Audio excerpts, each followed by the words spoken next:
طالب عشق by Iqra Sheikh episode number 2. So let's get started. وہ پچھلے آدھے گھنٹے سے اپنی انگلیوں کو موڑتی ادھر سے ادھر ٹہل رہی تھی. اس کے ہر ایک انداز سے گھبراہٹ اور بے چینی صاف ظاہر ہو رہی تھی، اور ہوتی بھی کیوں نہ. ابھی کچھ دیر پہلے ہی تو وہ حورین سے حورین مصطفیٰ شاہ بنی تھی. داؤد صاحب، اسفند اور گھر کے ملازموں کی موجودگی میں سادگی سے اس کا نکاح ہوا تھا. مصطفیٰ نے داؤد صاحب سے کسی بھی قسم کا انتظام کرنے سے منع کر دیا. اس کی نظر میں یہ نکاح بھی بس ایک ذمہ داری ہی تھی جسے وہ حورین کی خوشی کے لیے پورا کر رہا تھا، اور اب وہ اپنے روم میں انجانے میں اس کا انتظار کر رہی تھی. اسے یقین تھا کہ وہ اس کے پاس ضرور آئے گا. مصطفیٰ کے آنے کا سن کر ہی اس کی دھڑکن تیز ہو گئی. اپنی محبت کو پا لینے کی خوشی اس کے چہرے پر صاف ظاہر ہو رہی تھی. وہ جانتی تھی مصطفیٰ اس نکاح سے خوش نہیں ہے، پر اسے پورا یقین تھا کہ وہ اپنی محبت سے اس سٹون مین کو ضرور پگھلا دے گی. اسے بس کچھ وقت تک انتظار کرنا تھا. کیا کر لیا تم نے اپنا شوق پورا؟ اب تو سکون مل گیا ہوگا تمہیں. وہ جو بے چینی سے ٹہل رہی تھی، اس آواز پر اس کے تیزی سے چلتے قدم ایک دم رکے. اس نے پلٹ کر دیکھا تو مصطفیٰ کی جگہ رباب کو دروازے میں کھڑا پایا. آپ کس بارے میں بات کر رہی ہیں آپی؟ میں کچھ سمجھی نہیں. وہ ناسمجھی سے اس کی جانب دیکھتی ہوئی اس کے مقابل آ کھڑی ہوئی، جبکہ اس کی بات سن کر رباب طنزیہ مسکراتی ہوئی اس کی سائڈ سے نکلتی اندر داخل ہوئی. اب تم اتنی بھی بچی نہیں ہو حورین کہ میری بات کو سمجھ نہ پاؤ. رباب اس کی طرف پلٹی اور ایک نظر اس کو دیکھا جو ابھی بھی ناسمجھی سے اس کو تک رہی تھی. میرے بھائی کو تو پہلے ہی تمہارے علاوہ کوئی اور نظر نہیں آتا تھا، اور اب تم نے اس سے نکاح کر کے مکمل طور پر اپنا بنا لیا. وہ بے تاثر چہرہ لیے طنزیہ انداز میں بولی، جو ہمیشہ کی طرح حورین کا معصوم دل دکھا گیا. بچپن سے لے کر آج تک اس کا رویہ اس کے ساتھ ایسا ہی رہا تھا. حورین اس کو بڑی بہن کی طرح سمجھتی تھی، پر اس نے کبھی چھوٹی بہن کی نظر سے اسے نہ دیکھا تھا. آپ کو غلط فہمی ہوئی ہے آپی. میں مکمل ان کی ہوں، پر مصطفیٰ مکمل طور پر میرے نہیں. اس کے لہجے میں آنسوؤں کی نمی گھل گئی. پلکیں جھپکا کر وہ انہیں پیچھے دھکیلنے کی کوشش کرنے لگی. اس کی بہن ہونے کے باوجود اسے میرے بارے میں کچھ نہیں معلوم، پر حورین کو کون سی ڈش پسند ہے وہ اسے معلوم ہے. حورین کا پسندیدہ رنگ کیا ہے، حورین کو کس بات سے چڑ ہے، کس چیز سے الرجی ہے، حورین کو بچپن میں پہلی بار بخار کب ہوا. وہ بولتی بولتی ایک لمحے کے لیے رکی. اس وقت اس کا لہجہ زہر اگل رہا تھا. اس سب کے باوجود تم کہہ رہی ہو کہ وہ مکمل تمہارا نہیں ہے. انہی سب چیزوں کی وجہ سے وہ حورین کو ناپسند کرتی تھی، جو آج پہلی بار الفاظ بن کر اس کی زبان سے نکل رہے تھے. ایسی بات نہیں ہے آپی، وہ آپ سے بہت محبت کرتے ہیں. وہ کبھی ان دونوں بہن بھائی کے درمیان نہیں آنا چاہتی تھی، پر انجانے میں آ چکی تھی. اس کی بات سن کر رباب تلخی سے مسکرائی. اگر اسے کسی سے محبت ہے تو وہ تم ہو. تمہاری وجہ سے اس نے آج تک اپنی بہن کو نظر انداز کیا. اس کی خوشیاں، اس کے غم اس کے لیے کوئی معنی نہیں رکھتے. وہ خاموشی سے کھڑی آنسو بہا رہی تھی. حورین کو اندازہ نہیں تھا کہ رباب کے دل میں اس کے لیے اتنی نفرت ہے. تم نے میرے بھائی کو مجھ سے دور کیا ہے. تم یہاں سے چلی کیوں نہیں جاتی؟ رباب بس خاموش ہو جاؤ. کہیں ایسا نہ ہو کہ تمہارے کہے الفاظ میں سچ ثابت کر دوں. اس کا جملہ بھی مکمل نہیں ہو پایا تھا کہ مصطفیٰ کی رعب دار آواز پر اس کی بولتی بند ہوئی. حورین نے گھبرا کر دیکھا، جو خطرناک تیور لیے ان کی طرف بڑھ رہا تھا. دیکھا، تمہارے خلاف یہ ایک لفظ بھی نہیں سن سکتا. خون کے رشتے سے زیادہ یہ لڑکی عزیز ہے تمہیں. وہ غصے سے اس کی طرف دیکھ کر بولی. اس کی بات پر مصطفیٰ اسے کھا جانے والی نظروں سے گھور رہا تھا. تم میری بہن ہو، اس لیے سب بکواس برداشت کر رہا ہوں، ورنہ تمہاری جگہ کوئی اور ہوتا تو اس کی گردن اس وقت میرے ہاتھوں میں ہوتی.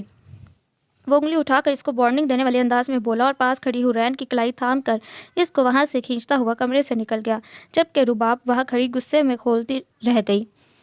وہ جیسے ہی گھر میں داخل ہوا تو سامنے کا منظر دیکھ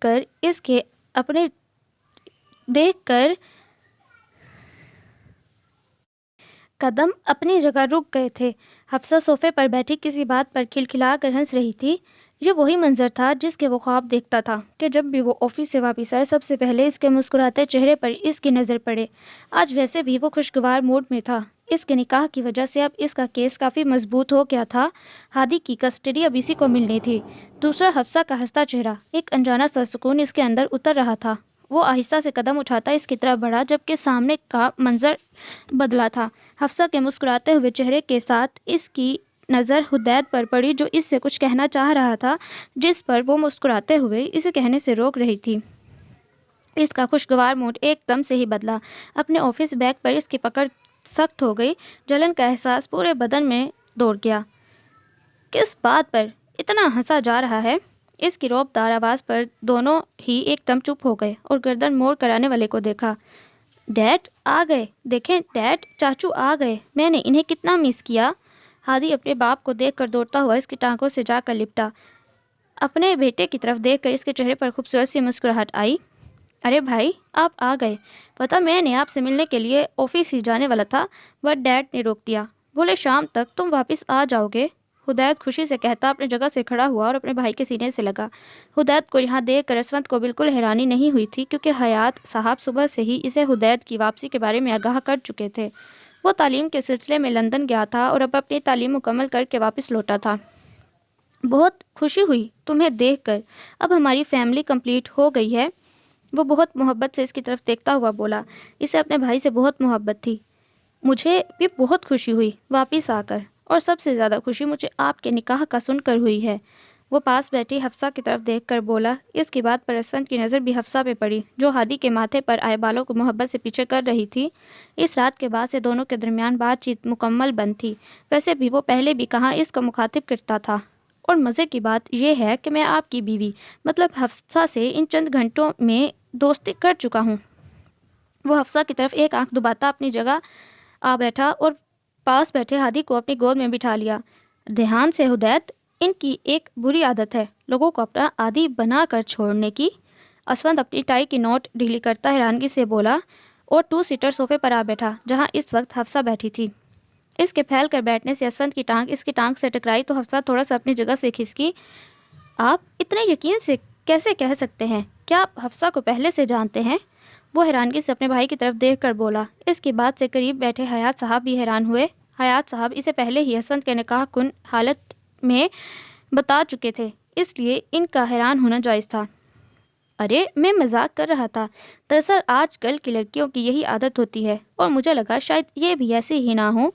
اس بار وہ تلخی سے کہتا اس کی طرف دیکھ کر مسکرایا، جو اب مکمل اس کی طرف دیکھتی ہوئی اسے گھور رہی تھی، پر وہ اس کی گھوری کو نظر انداز۔ بھائی آپ کچھ بھی کہو، پر حفصہ تو مجھے پہلی نظر میں ہی بہت پسند آئی ہے۔ کیوں ہادی بیٹا، میں صحیح کہہ رہا ہوں نا؟ اس بار اس نے اپنی گود میں بیٹھے ہادی سے تائید چاہی۔ آپ بالکل صحیح کہہ رہے ہیں چاچو، ماما سب سے بیسٹ ہیں، اور یہ میری انجل بھی ہیں۔ ہادی کے لہجے میں اس کے لیے محبت تھی، جسے اسونت کے ساتھ ساتھ وہاں موجود سبھی نے محسوس کیا۔ آپ سب لوگ خود بہت اچھے ہیں نا، اس لیے آپ کو سب اچھے لگتے ہیں، ورنہ ہر کوئی آپ کی طرح نہیں ہوتا۔ آج کل تو لوگ بغیر سچ جانے کسی کے بارے میں اپنی رائے قائم کر لیتے ہیں۔ وہ صاف اس پر طنز کر رہی تھی، جسے اسونت نے بخوبی محسوس کیا۔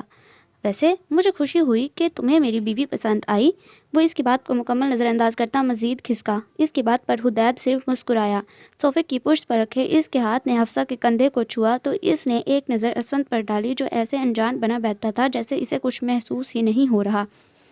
وہ اس کے رویے کو سمجھ نہیں پا رہی تھی کہ وہ ایسا کیوں کر رہا ہے۔ اچھا بھائی، آپ فریش ہو جائیں، پھر ہم بات کرتے ہیں۔ اتنے میں ہادی کی چیزیں اسے دے دوں جو میں اس کے لیے لے کر آیا ہوں۔ ہدایت اپنی بات کہتا وہاں سے اٹھا اور ہادی کو اپنے ساتھ لیے وہاں سے لے گیا۔ اس کے ساتھ ہی حیات صاحب بھی وہاں سے چلے گئے۔ ابھی تھوڑی دیر پہلے والی حرکت کے بارے میں بتانا پسند کرو گی؟ کیا چل رہا تھا؟ سب کے جانے کے بعد حفصہ بھی وہاں سے اٹھنے لگی، جب اسونت اس کی کلائی تھام کر اسے جھٹکا دیتا واپس کھینچ چکا تھا۔ حفصہ جو اس حملے کے لیے تیار نہ تھی، سیدھا اس کے اوپر آ گری، اپنے ہاتھوں کو اس کے سینے پر رکھ کر اپنے درمیان فاصلہ قائم کیا۔ تم کس بارے میں بات کر رہے ہو؟ میں سمجھی نہیں۔ اس نے واپس اٹھنا چاہا، پر وہ اس کے دونوں بازوؤں کو سختی سے اپنی گرفت میں لے چکا تھا، اس کے ارادے کو ناکام بنا چکا تھا۔ اس وقت وہ صوفے پر بیٹھا تھا اور وہ مکمل اس پر جھکی تھی۔ میرے بھائی سے دور رہو، تم جیسی لڑکی کو میں اپنے بھائی کے آس پاس بھی نہیں دیکھنا چاہتا۔ اس کے الفاظ حفصہ کے دل پر کسی تیر کی طرح لگے۔ وہ اس کے بارے میں اتنا گھٹیا سوچتا ہے؟ یہ سوچ کر ہی آنکھوں میں ایک دم پانی آیا۔ اس کے آنسو دیکھ کر اسونت کو اپنے لفظوں کی سختی کا احساس ہوا۔ مسٹر اسونت، یہ مت بھولیے کہ مجھ جیسی لڑکی سے آپ نکاح کر چکے ہیں۔ وہ جھٹکے سے خود کو اس کی پکڑ سے آزاد کراتی سیدھی کھڑی ہوئی اور وہاں سے چلی گئی تھی، جبکہ اس کے جانے کے بعد اسونت کتنی ہی دیر اپنی سوچوں میں گم بیٹھا رہا۔ رباب زمان شاہ کو 5 سال بعد اس ناچیز کی یاد کیوں آئی؟ میں جان سکتا ہوں؟ جانی پہچانی آواز سن کر موبائل پر چلتے اس کے ہاتھ ایک دم سے رکے تھے۔ نظریں اٹھا کر دیکھا تو سامنے کھڑی ہستی کو دیکھ کر وہ الگ انداز میں مسکرائی۔ بس پرانے دوست کی یاد آئی تو ملنے کے لیے بلا لیا۔ وہ اپنا موبائل ٹیبل پر رکھتی ہوئی اس کی طرف دیکھ کر بولی، جو اب اس کے سامنے والی چیئر پر بیٹھ چکا تھا، جہاں تک مجھے یاد ہے ہم دوست تو بالکل بھی نہیں تھے۔ دوست نہ صحیح مگر کرائم پارٹنرز تو تھے۔ تم اس بات سے انکار نہیں کر سکتے۔ وہ ٹیبل پر اپنی کوہنی ٹکاتے ہوئے بولی اور اس کی طرف آنکھ دبائی۔ اس کی بات پر اس بار شمس مسکرائے بغیر نہیں رہ سکا۔ یہ ہوئی نا بات پارٹنر۔ اس بار وہ اپنی چیئر پر ٹیک لگا کر بیٹھی ہوئی بولی اور ویٹر کو اپنے قریب آنے کا اشارہ کیا۔ تو بتاؤ لائف کیسی گزری 5 سالوں میں، اور ہماری حفصہ شمس خان کے کیا حال ہیں؟ وہ ویٹر کو آرڈر دیتی مکمل اس کی طرف متوجہ ہوئی، جبکہ اس کی بات پر شمس کی رگیں تن سی گئیں، جسے اس نے بخوبی محسوس کیا۔ وہ آج تک حفصہ ابراہیم خان ہی ہے۔ میں آج بھی وہی ہوں جہاں 6 سال پہلے تھا۔ اس نے ٹیبل پر مکہ مارا تھا، جس سے سب لوگ ان کی طرف متوجہ ہوئے۔ کیا مطلب؟ میں کچھ سمجھی نہیں۔ وہ سب کی نظروں کو اگنور کرتی تفصیل سے پوچھنے لگی۔ اس کے بعد پر شمس گہرا سانس بھرتا اس کو سب بتاتا چلا گیا، اور اس کی بات سن کر رباب کے چہرے کے تاثرات بدلتے جا رہے تھے۔ اس واقعے کے بعد اس کی ماں نے اسے باہر بھیج دیا پڑھنے کے لیے، اور اب جب وہ 5 سال بعد واپس آئی تو میں نے اسے حاصل کرنا چاہا اس کے باپ کے ذریعے، پر وہ پھر سے بھاگ گئی۔ حفصہ کا خیال آتے ہی شمس کا غصہ پھر سے بڑھ گیا، جس کا وہ ابھی تک کچھ پتہ نہیں لگا پایا تھا۔ اتنا سب کچھ کرنے کے بعد بھی ہم دونوں خالی ہاتھ ہی رہ گئے۔ ایک طرف تم حفصہ کو حاصل نہیں کر پائے اور میں اسفند کو حاصل کر کے بھی حاصل نہیں کر پائی۔ وہ تلخی سے مسکرائی تھی۔ اس کی بات سن کر اس بار حیران ہونے کی باری شمس کی تھی۔ اب تم مجھے سمجھاؤ، کیونکہ تمہاری باتیں ہمیشہ کی طرح میری سمجھ سے باہر ہی رہی ہیں۔ وہ جوس کا گلاس اپنے لبوں سے لگاتا بولا جو ابھی ویٹر رکھ کے گیا تھا۔ مطلب یہ کہ 1 سال کے اندر شادی، بچہ اور طلاق۔ میری واپسی کی وجہ میرا بیٹا تھا جو میں اس سے چھیننے آئی تھی، پر اب اس اسفند نے یہ موقع بھی مجھ سے چھین لیا۔ اس کے اپنے موبائل پر پکڑ سخت ہوئی۔ تم تو خالی ہاتھ رہ گئی، پر میں اپنے ساتھ ایسا نہیں ہونے دوں گا۔ پوری بات سمجھ آ جانے پر چہرے پر شیطانی مسکراہٹ لیے وہ مزے سے اسے کہہ رہا تھا، اور تمہیں کیا لگتا ہے رباب زمان شاہ ہاتھ پر ہاتھ رکھنے والوں میں سے ہے؟ وہ اس کی طرف ایک آبرو اچکا کر بولی۔ اس کی اس طرح سے کرنے پر شمس نے بس گردن ہلا کر اس کی بات کا جواب دیا۔ رباب زمان شاہ جو اس کا نہیں ہے، اسے چھین کر اپنا بنانے والوں میں سے ہے۔ وہ بہت اکڑ کر بولی جیسے بہت اچھی بات کہہ رہی ہو۔ میں آ گئی ہوں، ڈونٹ وری، اس حفصہ کو بھی ڈھونڈنے میں تمہاری ہیلپ کروں گی۔ وہ چلاکی سے مسکرائی تو اس کی بات پر شمس بھی مسکرا دیا۔ رات کا جانے کون سا پہر تھا جب اس کی گھبرا کر آنکھ کھلی۔ وہ ایک دم سے اٹھ بیٹھی اور اپنے ماتھے پر آیا پسینہ صاف کیا اور گردن گھما کر دیکھا تو روز کی طرح آج بھی بیڈ خالی تھا۔ اس دن نکاح کے بعد سے وہ مصطفیٰ کے روم میں شفٹ تو ہو گئی تھی، مگر مصطفیٰ نے جیسے اس روم میں آنا ہی بند کر دیا تھا۔ صبح آنکھ کھلتی تو وہ جلدی گھر سے نکل جاتا۔ رات کو اس کا انتظار کرتے کرتے حرین کی آنکھ لگ جاتی۔ اس کی واپسی کب ہوتی، وہ اپنے کمرے میں آتا تھا یا نہیں، حرین کو خبر نہیں ہوتی۔ اس نے سائڈ ٹیبل پر موجود گھڑی کی طرف دیکھ کر گھڑی کی سوئیاں اس وقت رات کا 1 بجا رہی تھیں۔ اس وقت ان کی ٹک ٹک اور حرین کی اپنی سانسوں کے علاوہ ہر سو خاموشی تھی۔ وہ اس خاموشی سے گھبرا کر بیڈ سے اٹھی اور کمرے سے باہر نکل گئی۔ اس کے قدم خود بخود آگے بڑھ رہے تھے۔ اس کا ارادہ لان میں جا کر کھلی فضا کو محسوس کرنے کا تھا جب لاؤنج میں کھڑے مصطفیٰ کو دیکھ کر اس کے قدم رکے۔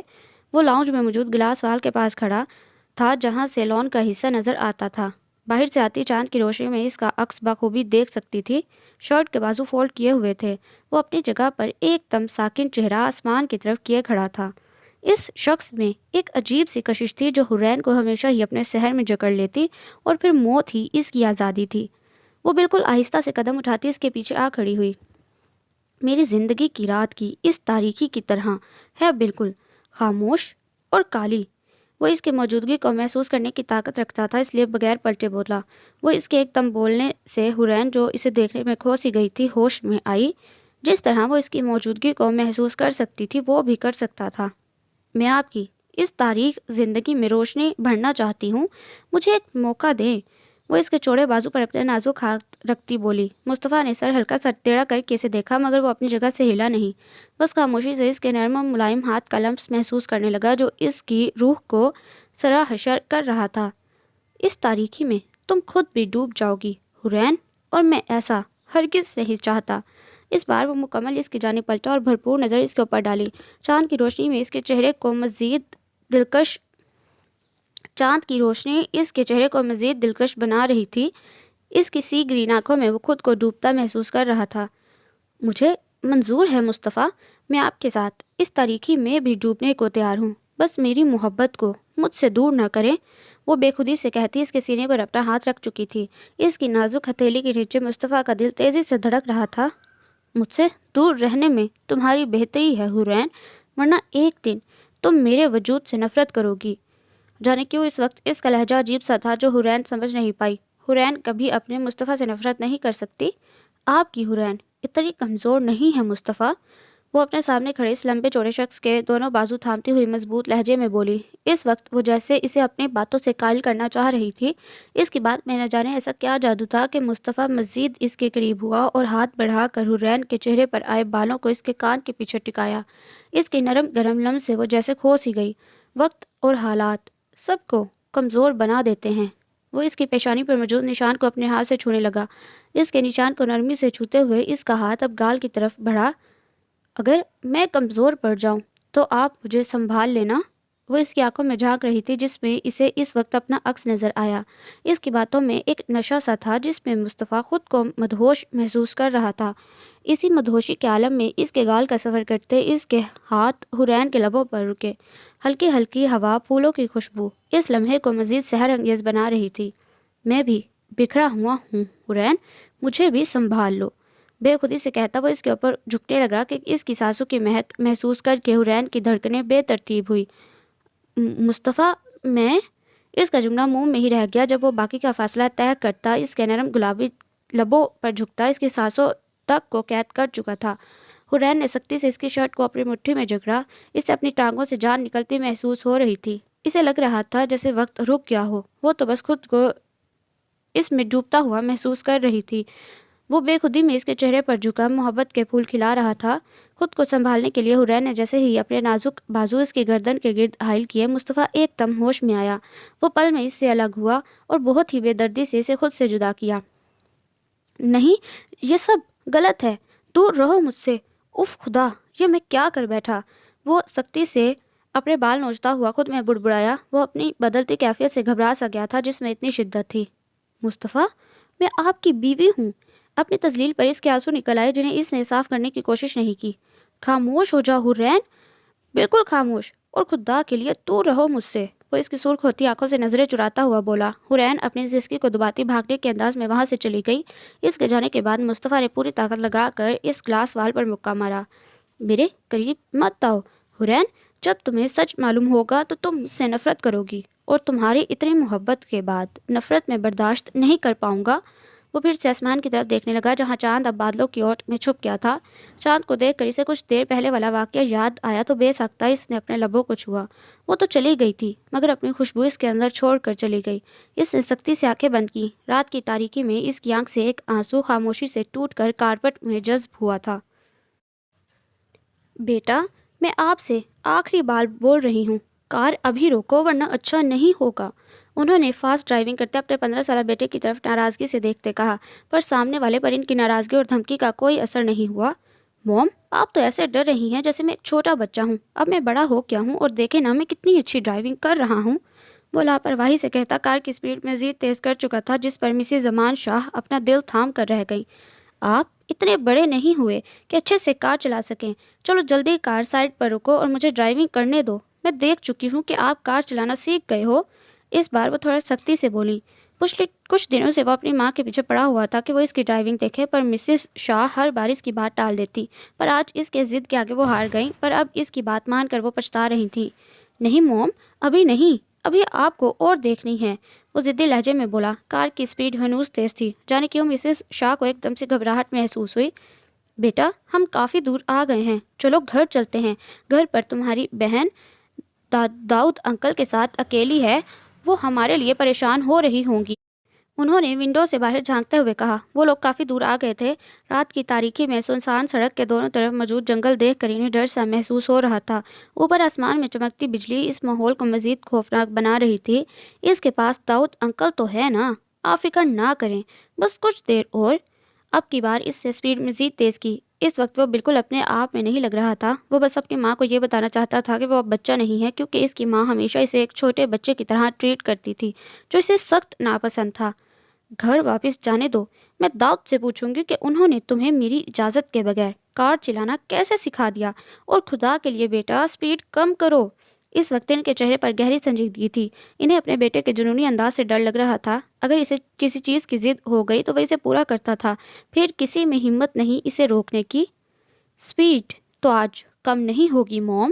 وہ چہرے پر ایک عجیب سی مسکراہٹ لیے کار چلا رہا تھا۔ ہر بدلتے وقت کے ساتھ کار کی اسپیڈ بھی بڑھ رہی تھی۔ تم ایسے نہیں مانو گے، مجھے ہی کچھ کرنا ہوگا۔ وہ اس کے ضدی لہجے کو دیکھتی خود ہی کچھ کرنا چاہتی تھیں اور یہی ان کی غلطی تھی۔ موم ہٹے پیچھے۔ اپنی ماں کو کچھ بھی کرنے سے روکنے کے لیے اس کا دھیان ڈرائیونگ سے ہٹا اور تیز اسپیڈ سے چلتی کار کا بیلنس پل میں خراب ہوا۔ بیٹا سامنے دیکھو۔ جیسے ہی ان کی نظر اپنی کار کے سامنے آتے وجود پر پڑی وہ ایک دم سے چلائیں، پر بہت دیر ہو چکی تھی۔ ان کی کار اس وجود سے ٹکرا چکی تھی۔ اس بچے سے کار سنبھالنا مشکل ہو گیا۔ ان کی کار تیز اسپیڈ سے روڈ کی دوسری سائڈ پر موجود بڑے سے پیڈ سے ٹکرانے سے پہلے مسز شاہ کی چیخ اس کار میں گونجی۔ جانے کتنا ہی وقت یوں ہی گزر گیا۔ اس سنسان سڑک پر بالکل خاموشی تھی، جیسے وہاں کچھ ہوا ہی نہ ہو۔ سر میں اٹھتی درد کی ٹیچوں سے بمشکل اپنی آنکھیں کھولی تھیں۔ اپنے سر سے نکلتے خون کو دیکھ کر سارا واقعہ سمجھنے میں اسے کچھ ہی دیر لگی۔ موم موم آپ ٹھیک ہیں؟ آنکھیں کھولے موم۔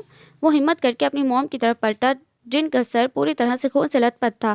اس کے خود بھی چوٹ لگی تھی، پر اسے فکر کہاں تھی۔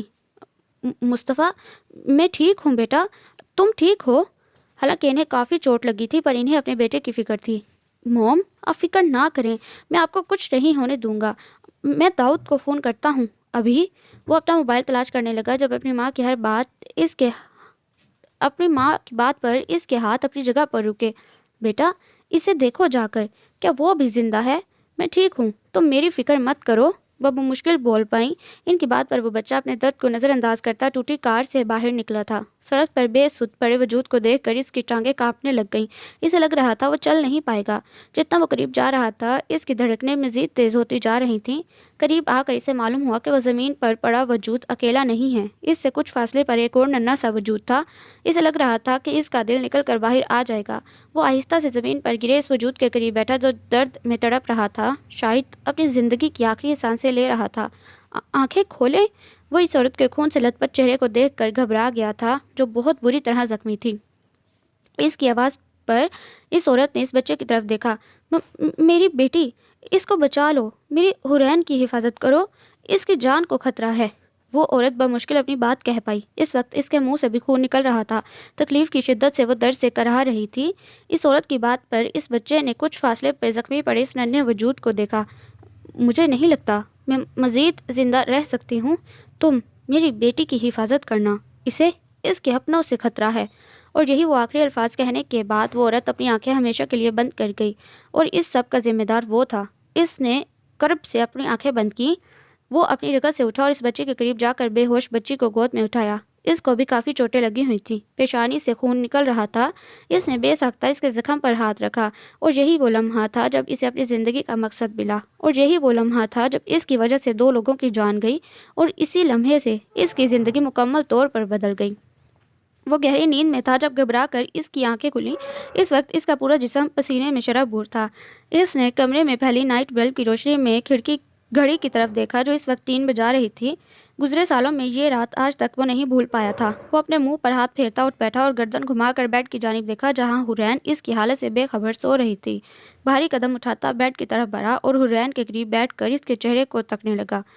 اگر تمہیں حقیقت معلوم ہو گئی تو تم مجھ سے نفرت کرو گی حورین، اور تمہاری آنکھوں میں اپنے لیے نفرت میں برداشت نہیں کر پاؤں گا۔ وہ اس کی پیشانی پہ موجود اس چوٹ کے نشان پہ اپنے دہکتے لب رکھتا ہوا بولا۔ وہ مزید اس کے قریب بیٹھ کر اسے سکون سے سوتا دیکھنے لگا، کیونکہ وہ جانتا تھا کہ اس خواب کے بعد اسے اب سکون کی نیند نہیں آنے والی تھی۔ کیا تم اپنے قیمتی وقت میں سے تھوڑا سا مجھے دے سکتے ہو، کیونکہ مجھے تم سے ضروری بات کرنی ہے۔ وہ بیڈ پر بیٹھی اس کے فارغ ہونے کا انتظار کر رہی تھی، جو صوفے پہ لیپ ٹاپ لیے بیٹھا اپنے آفس کا کام کر رہا تھا، مگر اس کا کام تھا جو ختم ہونے کا نام ہی نہیں لے رہا تھا۔ کچھ دیر تو وہ بیٹھی اس کے فری ہونے کا انتظار کرتی رہی، پر جب اس کا انتظار طویل ہو گیا تو وہ چڑ کر اپنی جگہ سے اٹھ کر اس کے قریب آ کھڑی ہوئی۔ اگر ہادی کے بارے میں بات کرنی ہے تو میرے پاس وقت ہی وقت ہے، کہو کیا کہنا چاہتی ہو؟ وہ اپنے لیپ ٹاپ سے نظریں ہٹا کر اس کی جانب دیکھتا بولا۔ ڈارک گرین کلر کے کاٹن کے سادہ سے سوٹ میں وہ اس کو بہت پیاری لگی۔ اس نے فوراً ہی اپنے دل کو ڈپٹا اور اپنے چہرے کے تاثرات بدلے۔ نہیں، مجھے اپنے بارے میں بات کرنی ہے۔ مطلب ہمارے بارے میں۔ اس کی توجہ اپنے اوپر ہٹنے سے پہلے وہ فوراً بولی، جہاں تک مجھے معلوم ہے ہمارے درمیان ایسا کوئی رشتہ نہیں جس کے بارے میں بات کی جائے، یہ میں پہلے بھی کہہ چکا ہوں، اس لیے بہتر ہے فالتو کی باتوں میں میرا وقت برباد مت کرو۔ وہ سرد مہری سے کہتا پھر سے لیپ ٹاپ پر جھک گیا۔ نہیں، آج تمہیں میری بات سننی ہی ہوگی اسونت، بس ایک بار میری بات سن لو، پھر اس کے بعد میں تم سے کچھ نہیں مانگوں گی۔ وہ اس کا لیپ ٹاپ ایک ہی جس میں ٹیبل سے اٹھا چکی تھی۔ وہ جب بھی اس سے بات کرنے کی کوشش کرتی وہ ہمیشہ ہی اس کو بے دردی سے منع کر دیتا، پر اب حفصہ اس کی نفرت برداشت نہیں کر پا رہی تھی۔ وہ اسے سچ بتانا چاہتی تھی، پھر چاہے وہ اس پر یقین کرتا یا نہیں، بس وہ یہ بوجھ اپنے دل میں مزید نہیں رکھ سکتی تھی۔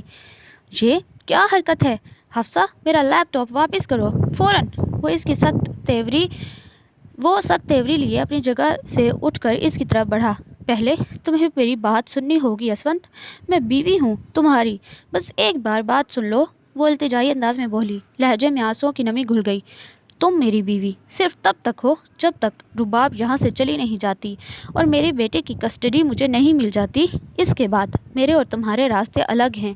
بے شک تم مجھ سے طلاق لے سکتی ہو، وہ بغیر سوچے سمجھے بے دردی سے کہتا اپنا لیپ ٹاپ جھپٹنے کے انداز میں آگے بڑھا، مگر حفصہ اس کا ارادہ بھانپ کر اس سے 2 قدم پیچھے ہوئی۔ نہیں اسونت، پہلے میری بے وقوفی کی وجہ سے ہم الگ ہو چکے ہیں، مگر اب بغیر سچ جانے میں تمہیں یہ غلطی نہیں کرنے دوں گی۔ 6 سال پہلے میں نے جو کیا اس میں میری کوئی غلطی نہیں تھی، میں مجبور تھی۔ وہ تیزی سے اپنی بات بولتی اس کو قریب آتے دیکھ پیچھے کی جانب بڑھ رہی تھی۔ تم 6 سال پہلے کیا تھی کیا نہیں، مجھے اب اس بات سے کوئی غرض نہیں۔ حفصہ تم چپ چاپ میرا لیپ ٹاپ واپس کرو ورنہ دوسری صورت میں اچھا نہیں ہوگا۔ وہ اس کو شعلہ بار نظروں سے گھورتا سخت انداز میں بولا۔ اس کی ابھری نسیں واضح طور پر نظر آ رہی تھیں جو اس کے غصے میں ہونے کا پتہ دے رہی تھیں۔ اسونت تم نہیں جانتے اس وقت میرے ساتھ کیا ہوا تھا، میں کن حالات سے گزر رہی تھی، اور اس سب کی ذمہ دار صرف رباب۔ ابھی اس کا جملہ مکمل نہیں ہو پایا تھا کہ وہ پھرتی سے اس کے قریب ہوا اور جھپٹنے کے انداز میں اپنا لیپ ٹاپ اس سے چھیننا چاہا، مگر حفصہ جو اس عمل کے لیے تیار نہ تھی، اس سے بچنے کی کوشش میں جیسے ہی پیچھے ہوئی اپنا بیلنس برقرار نہ رکھ پائی اور خود کو گرنے سے بچانے کے لیے اس کا کالر تھاما، مگر اس کے ساتھ ساتھ اسونت بھی بیڈ پر حفصہ کے اوپر آ گرا۔ یہ سب اتنا اچانک ہوا کہ دونوں ہی سنبھل نہ پائے۔ اسونت حفصہ کی کلائی تھامے اس پر گرا ہوا تھا اور لیپ ٹاپ حفصہ کے ہاتھ سے چھوٹ کر بیڈ پر گر چکا تھا۔ اسونت پلیز ایک بار میری بات تو سننے کی کوشش کرو۔ حفصہ نے پھر سے اپنی بات شروع کرنی چاہی، مگر اسونت کی اس کی کلائی پر ہوتی سخت پکڑ نے اسے مزید کچھ بھی کہنے سے روک دیا۔ اس کی سختی سے حفصہ کے منہ سے سسکی نکلی۔ ایک لفظ اور نہیں، تمہیں کیا لگتا ہے کہ تمہارے کسی بھی جھوٹ پر میں آنکھ بند کر کے یقین کر لوں گا؟ نہیں، ایسا ہرگز نہیں ہوگا، وہ سخت لہجے میں بولا، مگر اپنی سختی سے اس کی آنکھوں میں آنسو دیکھ کر اسونت بے چین ہوا۔ وہ اس پر یوں ہی جھکا، اس کی آنکھوں میں جھانک رہا تھا، اپنی موجودہ پوزیشن سے بے خبر دونوں جیسے کسی اور ہی دنیا میں گم ہو گئے۔ دونوں کے چہرے بے حد قریب تھے، وہ ایک دوسرے کی سانسیں اپنے چہرے پر محسوس کر رہے تھے۔ ایک بار اپنی اس حفصہ پہ یقین کر کے دیکھو اسوی، جس حفصہ سے تمہیں بے انتہا محبت تھی۔ وہ نرمی سے اپنا دوسرا ہاتھ اس کے رخسار پر رکھتی بہت مان سے اس کی آنکھوں میں دیکھتے ہوئی بولی، صرف ایک بار اپنے دل کی سن لو جو کبھی میرے لیے دھڑکتا تھا۔ اس کا ہاتھ رخسار سے ہوتا اس کے چوڑے سینے پر آ کر رکا۔ اس وقت دونوں کی دھڑکنیں بے ترتیب تھی۔ اسونت کو لگ رہا تھا اگر وہ یوں ہی کچھ دیری سے دیکھتا رہا تو وہ سب بھول جائے گا، پر اتنی جلدی اس کا دیا زخم بھولنا نہیں چاہتا تھا، ہرگز نہیں۔ محبت کی راہ میں اسے بیچ راستے میں چھوڑنے والی وہ تھی، وہ اسے یوں معاف نہیں کر سکتا تھا۔ میں نے پہلے ہی کہا تھا اپنا وقت برباد مت کرو، میں تمہاری کسی بھی بات پہ یقین نہیں کرنے والا۔ وہ سیدھا کھڑا ہوتا ہوا بولا اور جس کے قریب پڑا اپنا لیپ ٹاپ اٹھا کر پھر سے پہلی والی جگہ پر آ بیٹھا، جبکہ حفصہ جانے کتنی ہی دیر اسی پوزیشن میں لیٹی چھت کو گھورتی رہی۔ تم صحیح سے نہیں سمجھا رہے ہو زرار، اس لیے مجھے یہ سمجھ نہیں آ رہا۔ حرین کی جھنجھلائی ہوئی آواز پر اپنی اسٹڈی کی جانب بڑھتے اس کے قدم رکے۔ اس نے لاؤنج میں جھانکا تو سامنے ہی وہ 2 سیٹر صوفے پہ بیٹھی نظر آئی۔ اس کے قریب ہی اس کا باڈی گارڈ زرار موجود تھا جو اس وقت بیٹھا پڑھائی میں اس کی مدد کر رہا تھا۔ یہ اسی کا حکم تھا کہ زرار پڑھائی میں اس کی ہیلپ کر دیا کرے، پر آج اسے یوں کسی اور کے پاس بیٹھا دیکھ کر مصطفیٰ کو بالکل اچھا نہیں لگا۔ میم پہلے آپ کو سر مصطفیٰ ہیلپ کر دیتے تھے، اس لیے آپ کو میرے پڑھانے کی سمجھ نہیں آ رہی۔ وہ بہت ادب سے اس سے بات کرتا تھا، یہ مصطفیٰ کے ہی آرڈر تھے۔ اس کے منہ سے مصطفیٰ کا نام سن کر حورین نے اپنے لب بھینچ لیے۔ اس دن کے واقعے کے بعد سے وہ اس سے ناراض تھی۔ جس بے دردی سے اس نے اس کو خود سے دور کیا تھا وہ بھول نہیں پائی تھی۔ مہم، کیا ہوا؟ خاموش کیوں ہو گئیں آپ؟ اس کو خاموش دیکھ کر زرار نے اسے مخاطب کیا۔ اپنے ذکر پر حورین کی خاموشی کو دروازے میں کھڑے مصطفیٰ نے بخوبی محسوس کیا۔ تم جاؤ زرار، آج کی تمہاری ڈیوٹی ختم ہو گئی، میں حورین کو پڑھا دوں گا۔ اس سے پہلے کہ وہ کوئی جواب دیتی، مصطفیٰ کی آواز پر اس سے گردن موڑ کر دیکھا جو اس کے صوفے کے قریب ہی کھڑا تھا۔ اس کا گارڈ حکم ملتے ہی وہاں سے چلا گیا۔ اب اس وقت لاؤنج میں موجود وہ دونوں ہی تھے۔ لاؤ، مجھے دکھاؤ، کیا سمجھ نہیں آ رہا تمہیں؟ وہ اس 2 سیٹر صوفے پر اس کے قریب بیٹھا ہوا بولا اور ٹیبل پر اس کی بک کو اٹھا کر دیکھا۔ نہیں شکریہ، اب رہنے دیجیے، میں خود ہی سمجھ لوں گی۔ وہ ناراضگی سے کہتی اپنی جگہ سے اٹھنے لگی جب وہ اس کی نازک کلائی اپنے مضبوط ہاتھوں میں تھام چکا تھا۔ بیٹھ جاؤ حورین، جب میں کہہ رہا ہوں کہ میں سمجھا دوں گا۔ اس بار اس کے لہجے میں سختی درائی اور وہ جھٹکے سے اس بار اسے اپنے بے حد قریب بٹھا چکا تھا۔ اس کے مضبوط ہاتھ کی پکڑ اپنی کلائی پہ محسوس کر کے حورین کے دل کی دھڑکنیں بے ترتیب ہوئی۔ اوپر سے اس کی اتنی قربت، اس کی جان ہوا ہونے لگی۔ اسے اپنے دل پر غصہ آیا جو زیادہ وقت تک اس سے ناراض نہیں رہ سکتا تھا۔ ابھی میرا پڑھنے کا من نہیں ہے، میں بعد میں سمجھ لوں گی۔ وہ اس سے نظریں چراتی یوں بولی۔ اس دن والی اس کی گستاخی یاد آئی تو چہرہ ایک دم شرم کی وجہ سے ٹماٹر کی طرح لال ہو گیا۔ من نہیں ہے یا مجھ سے پڑھنا نہیں چاہتی؟ وہ اس کی بک ٹیبل پر رکھتا اسے بازو سے تھام کر خود کے مزید قریب کر چکا تھا۔ اب ان دونوں کے درمیان فاصلہ نہ ہونے کے برابر تھا۔ وہ چاہے کتنی ہی کوشش کرتا اس سے دور رہنے کی، پر وہ اپنے دل کو نہیں سمجھا سکتا تھا جو صرف اس کے قریب رہنا چاہتا تھا۔ حورین، جو پہلے ہی اس کے اتنے قریب آنے پر گھبرا رہی تھی، اس کے جسم سے آتی مردانہ پرفیوم کی خوشبو اپنے چہرے پر پڑتی اس کی گرم سانسوں سے اس کی پیشانی ارق آلود ہو گئی۔ آپ نے بولا تھا آپ سے دور رہنے کے لیے، اس لیے وہ اپنی بکھری سانسوں کو سنبھالتی بمشکل بول پائی۔ اس کی بات پر مصطفیٰ مسکرایا اور مزید قریب ہوتے اپنا چہرہ اس کے بالوں میں چھپایا۔ اس کے اس رد عمل پر حورین اپنی جگہ ساکت بیٹھی رہ گئی۔ اس کی گرم سانسیں اپنی گردن پر محسوس کر کر حورین سانس لینا بھول گئی۔ اسے لگ رہا تھا کہ وہ اس کی ٹانگیں کپ کپا رہی تھیں، مگر وہ حورین کی حالت سے بے خبر اس کی گردن میں اپنا چہرہ چھپائے اس کی بالوں سے آتی خوشبو کو اپنے اندر اتار رہا تھا۔ تم نے اپنا شیمپو چینج کیا ہے، الگ خوشبو ہے۔ اس کے جواب کو نظر انداز کرتا وہ اس کے بالوں میں اپنا چہرہ چھپائے گمبھیر لہجے میں بولا۔ ابھی بھی اسی پوزیشن میں بیٹھا اس کی جان نکال رہا تھا۔ وہ دونوں شاید بھول گئے تھے کہ وہ کس بارے میں بات کر رہے تھے۔ جی، وہ ایڈ دیکھا تھا تو نیا آرڈر کیا۔ اس کا سوال حورین کی توقع سے پرے تھا۔ اوپر سے اس کا گمبھیر لہجہ حورین کی دھڑکنیں مزید تیز کر گیا۔ وہ اپنے خشک لبوں کو ترک کرتی بمشکل بول پائی۔ حورین کا جواب سن کر وہ اس سے دور ہوا اور اب اس کے دونوں ہاتھوں کو تھام کر اب ان کی خوشبو کو خود میں اتارنے لگا۔ اس کے مضبوط ہاتھوں میں اس کے نازک ہاتھ کپ کپا کر رہ گئے۔ وہ حیرانی، بے یقینی سے کیفیت میں بیٹھی اس کی حرکت کو نوٹ کر رہی تھی۔ وہ جو خود اس کو دور کرتا تھا خود اس کے قریب آ رہا تھا۔ تم سے پہلے جیسی ہی خوشبو آ رہی ہے، مطلب باڈی واش چینج نہیں کیا؟ وہ اب اپنی گہری کالی آنکھیں اس پر جمائے بولا۔ نہ جانے اس کی نظروں میں ایسا کیا تھا کہ وہ بری طرح خود کو جکڑا ہوا محسوس کر رہی تھی۔ وہ اس کی خوشبو کو بھی پہچانتا تھا، پر وہ اسے خود سے دور کیوں کرتا تھا؟ یہ بات اسے تکلیف دیتی تھی۔ جی، یہ چینج نہیں کیا۔ اس کی آواز اتنی آہستہ تھی کہ اگر وہ اس کے اتنے قریب نہ بیٹھا ہوتا تو وہ سن نہ پاتا۔ گڈ، تم اپنا پہلے والا ہی شیمپو یوز کرو، یہ والا اچھا ہے، مگر اس کی خوشبو زیادہ اچھی تھی۔ اب وہ اپنی جگہ سے کھڑا ہوتا ہوا اس کو ہدایت کر رہا تھا۔ اس کے اٹھتے ہی حورین کو ایک دم سے خالی پن کا احساس ہوا۔ جی ٹھیک ہے، وہ سر جھکا کر بس اتنا ہی کہہ سکی۔ اور ہاں، آخری بات۔ وہ جاتے جاتے ایک دم پلٹا اور حورین نے اس بار نظریں اٹھا کر اس کی طرف دیکھا جس کی نظریں ٹیبل پر موجود بک پر جمی تھیں۔ تم خود کے لیے بہت اچھا کر رہی ہو مجھ سے دور رہ کر۔ اپنی بات کہتا وہ وہاں رکا نہیں اور وہاں بیٹھی اس کی پشت کو وہ دیکھتی رہ گئی۔ وہ اس سے پوچھنا چاہتی تھی کہ کیا وہ اس کے لیے اچھا کر رہی ہے اس سے دور رہ کر، پر وہ اسے بغیر کوئی موقع دیے وہاں سے چلا گیا۔ جانتے بھی ہو کیا بکواس کر رہے ہو؟ اگر یہ خبر غلط ہوئی تو میں تمہارا کیا حل کروں گا؟ اس بات کا اندازہ تو تمہیں ہوگا ہی۔ اپنے آدمی کی بات سن کر وہ ایک دم بھڑک اٹھا۔ بات ایسی ہی تھی کہ اس کا غصہ ہونا لازم تھا۔ میں جانتا ہوں خان، پر خبر بالکل پکی ہے۔ مصطفیٰ حورین سے نکاح کر چکا ہے۔ کریم اپنے مالک کی طرف دیکھتا ہوا بولا، جو اس خبر کو سننے کے بعد اپنے غصے کو ضبط کرنے کی کوشش کر رہا تھا۔ ایسا نہیں ہونا چاہیے تھا کریم، اس مصطفیٰ نے حورین سے نکاح کر کے میرا پورا بنا بنایا پلان بگاڑ دیا۔ وہ اپنے ہاتھوں کی مٹھیاں سختی سے بھینچتے اپنی جگہ سے اٹھ کھڑا ہوا۔ اتنے سالوں میں اس لمحے کا میں انتظار کر رہا تھا۔ مصطفیٰ کی ایک غلطی اور حورین میری گرفت میں ہوتی، پر یہ مصطفیٰ ہر بار کی طرح اس بار بھی مجھ سے 2 قدم آگے نکل گیا۔ وہ اپنی ٹیبل پر موجود فائل کو ایک طرف پھینکتا بولا، کاش کریم، میں اس رات اس لڑکے کو حورین کو لے جانے ہی نہیں دیتا، یا وہ اس رات اپنی ماں کی طرح مر جاتی، تو آج مجھے اس جائیداد کے لیے اتنا انتظار نہ کرنا پڑتا۔ وہ آج تک اپنی اس غلطی پر پچھتا رہا تھا۔ اپنی ایک غلطی کی وجہ سے اسے اتنا سال انتظار کرنا پڑا۔